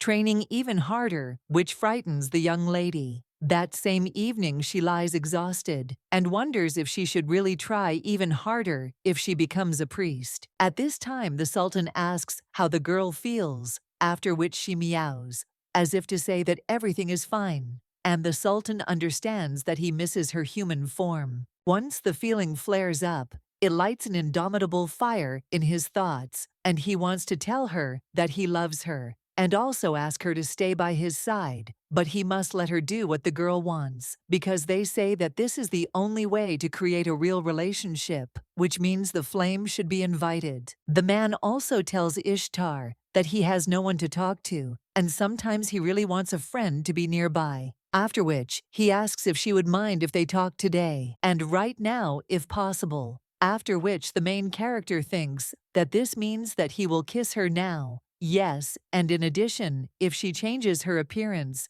then she will remain human until the morning, and will have to do it again to last the whole day. The guy then says that, as expected, it is somewhat difficult, and the main character thinks, what is he talking about? And that is not the point, after which she meows, as if asking the Sultan to listen. And Suleiman claims that he is right to appreciate that she is nearby, but he must be too greedy, and it's his own fault that he has no friends. The main character, Ottawa, just meows, as if saying, okay, and let him do it already. To which the guy replies that as expected he has no one except her, after which he thanks the lady, after which he kisses her, and the girl transforms into her human form. She also understands that the guy said that he wanted to talk, and he then claims that yes, he pressed on her pity a little, but you shouldn't look at him like that. The young lady then asks if he was pretending, after which he replies that he was, and that he simply really wanted the girl to be in human form today. The main character only gets embarrassed after this, and screams, "Is he serious?" But she thought that something happened. She also asks if he even knew how worried she was, after which the guy apologizes. But he pulls the girl closer to him and asks if she will fight anymore. The main character is a little surprised by this, and the guy claims that he is afraid that he would have to be taken to the priests if she continued to beat him. After which the two smile, and the guy claims that something is really bothering him, so let the girl stay with him today. The main character wonders what the matter is, and whether he has too much work or is someone bothering him. After which, she asks if something is bothering Suleiman, and if it is connected with Diater. The guy is then a little surprised, and the girl claims that she doesn't know who he is, but she heard Theron and Roxalana's conversation earlier. They stood far away, and not everything was clear, only that he was going to send something to the capital. After which the girl says that maybe it is important. Suleiman then grabs the girl by the shoulder and asks what happened between her and Theron. The man thinks that his brother must have brought her closer to him in order to use her for political purposes. But then he thinks that if this is not so, and this guy has feelings for her, after which the Sultan's face is darker than this, the main characters do not answer that there is nothing special. She also understands that now she feels like she is deceiving him, and it hurts her chest, but if she tells him that Theron can also turn her into a human, that would be a big blow to Suleiman's position. And besides, if she said that she once lost consciousness, he would worry, so she doesn't want to bother him anymore. The lady claims that she was walking in the garden and accidentally overheard, after which the guy asks if this is really so, and the young lady replies that yes, because she was in the form of a cat. The Sultan asks if this is really so, and the young lady wonders if he really thinks she is lying. After which the girl hugs the Sultan and apologizes for making him worry, but she just wants his work to go well. After which the young lady asks him not to be angry, but the guy only turns to Ishtar and claims that he understands, but next time let her not approach this guy, because he is a dangerous person, even if you can't tell by him. Ishtar remembers how this guy claimed that he was sure that he was seeing her for the first time, but thinks that there is no mistake in the fact that he really is like that. And she herself does not want to show herself to him. The Sultan at this time claims that as he thought more guards should have been introduced to her, after which the young lady is surprised and claims that this will already fly in too much of a military, or 3 is quite enough. However, the guy replies that he won't do anything and asks if she really wants him to accompany her to the city, after which the girl only becomes embarrassed. The Sultan tells her to think about what is better, him or the guards, after which the guy also gets up from his place and claims that it is too late. So, it's time to go to bed. The main character says, that's right, and he should go to his room too, but he replies that he doesn't want to. After which he lays the young lady on the bed, and he hugs her and also says that he will let her sleep like that in exchange for the lady telling him a good thing. After this, the main character says that then she will just lie down on the pillow because that will be right. But the guy says that it's better for her to try to fall asleep while he's hugging her, and they'll lie like that until she falls asleep. After which the main character screams, wishing him good night, and the Sultan only smiles. A little while later, the guy gets up and realizes that the girl is sleeping so sweetly, after which he kisses her on the forehead, and he claims that he wants her to always be there. The guy understands that if she woke up during his confession, what would she say? And he is sure that these words would be burdensome for her. And besides, he's only getting help now. If Ishtar says she wants to leave, she won't be able to help him with the curse that might come back. But strangely enough, besides the pain, he is afraid that the girl will disappear one day. A little while ago, the woman asked her son if he knew what the lady asked her about. After all, others would have chosen land and wealth, but what she wanted was freedom. And if Ishtar could become happy in another place, with me next to him, would he let her go? The guy then thinks that even if Ishtar becomes free, will she stay with him? And what should he do? The Sultan wonders if he can be with her, after which he touches the young lady's face and tells her to wait a little longer because he will work harder to become a man worthy of her. The Sultan also kisses the young lady, after which she smiles in her sleep and wishes her good night. A few days later, the day came when the girl decided to visit a treatment center in the capital, and fortunately, Suleiman agreed to provide her with security instead of going himself. One of the knights then asks the lady if she is looking for something. She answers that she is not, after which she turns to the maid and asks if she has seen the teacher. Arin replies that he did not come there, and his servant did give her something, after which the maid asked if the lady would look in the carriage. The main character then looks at the letter, which says that the lady worked hard to improve her abilities and did better than he expected. There is nothing more to teach her, so he praises her from the bottom of his heart. The young lady then understands that Aziz praised her, and this is even unexpected. And then it is written that from today on she does not have to come to him. And henceforth, it is better for the lady to learn about this world and herself independently. He will be gone for some time, so the guy hopes that the lady will overcome all the difficulties on her way, and he attaches a small gift that will delay her stay in the form of a cat. The young lady takes the magic stone out of the bag and thinks that, in other words, from now on there is no help to be expected, and she must figure it out herself. The girl also says what an irresponsible teacher this is. But even a cat abandons her kittens to their fate when they reach a certain age so that they learn to survive. And the girl thinks, is it really the same with her? But they could just meet and talk, so the girl thinks, why was it necessary to communicate such information through a letter? If you think about it, then the teacher was always emotional and excited. At times he seemed worried, as if he had revealed a forgotten secret and hidden it, as if he was afraid that she would find out. So the girl claims that she will never understand a man who has lived for hundreds of years, but will she be able to get rid of sadness? A little while later, the servant claims that they have arrived. Evelyn helps the lady out and claims that this was originally the largest Ashtar temple in the capital. Currently, the number of patients has increased, and the Sultana has opened it to everyone. Behind this door is the heart of the hospital, and there are many wounded and sick people there. So after that, they are not afraid, after which the main character goes there and sees a terrible picture. One of the doctors screams that the patient is in critical condition, so let them go their separate ways. The main character then understands that she needs help and is going to go there, but the knight tells the lady that it is impossible, because if she goes, she will see an unpleasant scene. But the young lady tells him to move away, because she came there to help people.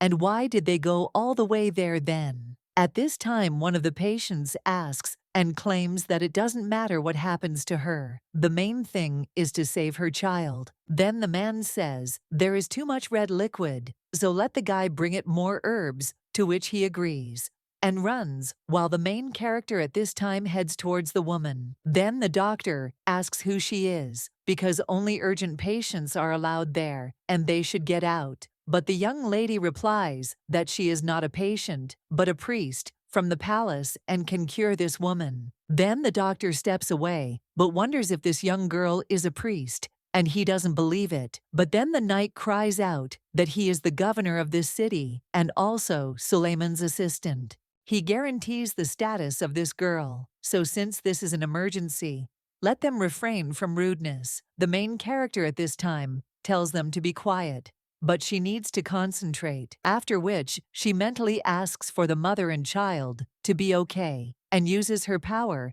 after which the wounds heal, and one of the priests in shock says that the red liquid has stopped, all the wounds have healed, so he asks, how is this even possible? The main character thinks what a blessing it is that she got it, and the woman asks if everything is okay with her baby. The main character answers that everything is okay with him, and after that they don't worry, and also to focus on the treatment. Her mercy at all. At this time, one of the doctors claims that this is the first time he has heard of a priest who can heal any wound, and that this is some kind of miracle. A little while later, a man is already sitting in front of the young lady and asking for forgiveness for the late greeting. But he claims that his name is Darkin, and that he is also the head of this treatment center and is glad to meet her. The lady surprised him because when he went out to meet her, he saw a blinding light, and the main character apologizes and also claims that the situation was urgent. The man tells the lady not to apologize and thanks her for her help, but the light was indeed too bright, so he asks if it could be hidden. Somehow Ishtar understands that she was told to be careful, but she acted intuitively. The man then asks Lady Ishtar if she saw those who followed them. After all, they are the patient's relatives, and they are there for the lady to heal them. The man also claims that today they managed to send them back, but next time they will have to use force. Ishtar understands that she cannot treat many people yet, so she must be careful. The man at this time claims that he will first tell about the infirmary he sees, that initially it was small and divided into several parts under the control of the royal family. Recently, explosions have become more frequent all over the city, and more people have been injured in encounters with criminals. Due to the large number of injured, a treatment center was opened there, and when chaos reigns, children, women, and old people suffer. So frankly speaking, the situation in the capital is now terrible, and there is chaos everywhere. The main character then turns to Darkin and asks him to prepare data on the state of the infirmary. The man then says that it is fine, but wonders what the ladies are going to do. Ishtar replies that she has an idea Suleiman is fighting at this time, and understands that territorial struggle is so pointless. Unlike reputation, they disappoint him. After which the guy tells Yevlan to sort out the area, to which the guy agrees, and the man also tells him to arrest and interrogate those who are alive, because the initiator of the riots needs to be found. After which the guy nods, and Suleiman understands that they are the ones destroying the capital, and there must be a smart leader behind all this, because the balance of power is important, just like when the scales are tilted to the other side with a weight. This incident was caused by someone who knew the situation, and he turned it to his advantage by transferring the weight to the board. So Suleiman felt as if an invisible hand was playing with him. Taking on the role of governor, he analyzed the data on criminals clearly associated with Roxolana, but he only managed to find out the name of the guild. After the last incident at the port, everything seemed to have cleared up, but their identity remained a mystery again. A little while ago, the knights informed the master that information had been received that the head of Diether was alive. They cleared everything out, and some started talking before the interrogation, after which the man asks what they said about the guy. They answer that about a month ago, there was a major conflict between organizations involved in the smuggling of prohibited goods. The number of supplies was sharply reduced in the place where the goods were supplied, and only a few were granted monopoly rights. Suleiman then claims that the conflict flared up on its own, and the knight says that in addition to that, the organizations for which an exception was made incited competitors to revolt. It seems that they prepared carefully. The man at this time thinks that violence and territorial disputes, as well as kings indiscriminately occupying positions, and Ishtar in the center of it all. He is ashamed of his helplessness because he never wanted to let her go and promised to do everything the girl wants. The guy also remembers how the lady then told him the information she heard from Theron. The girl claimed that she heard the conversation between the prince and Roxolana. They were far away, so she did not understand everything. Well, Suleiman only wonders if the girl was alone in his room. The young lady at this time claims that she is sure that they were talking about transporting some goods to the capital. At first, the Sultan was angry that Togo was there, but the evidence obtained indicates that the disintegration of Dieter was a hoax. It was then that he realized that the person they imagined did not exist, because the truth of this information was confirmed by Ishtar's testimony, and therefore the next target is the goods. The guy also thinks about the 10-day period and understands that they must solve this case before the deadline expires, after which he turns to Ivlan and also tells him to study all the supplies that come into the capital, and if they notice anything suspicious, then let him immediately report it. Also, for a while let him use all the governor's free labor force in this matter, except for her guards, because they must restore order in the capital within a month. The guy then asks the gentleman if he has a plan, and the man only thinks that his brother was wrong to think that he could manipulate him with such a pathetic trick. A little while later, someone asks if his colleague has heard the news about the temple, to which he replies that of course, because the whole neighborhood is talking about it. It is impossible not to know about this, and he heard that some priest's son with incredible power appeared. Another guy answers that everything is right because everyone is going crazy, saying that this is the incarnation of the goddess. One of them then wonders if the girl really broke the magic stone without any force, and the other claims that at this rate she will become famous and people will come to the temple. He answers his interlocutor that indeed she seems to have come from Prince Suleiman. At this time, the man who was standing around the corner realizes that wherever he goes, everyone is talking about this girl, and the more rumors spread, the stronger the position of Hurrem, who is the owner of cats, is strengthened. Against her background, the village of aristocrats will fall, and then she will deprive him of his head without delay. So the man thinks that something must be done to survive.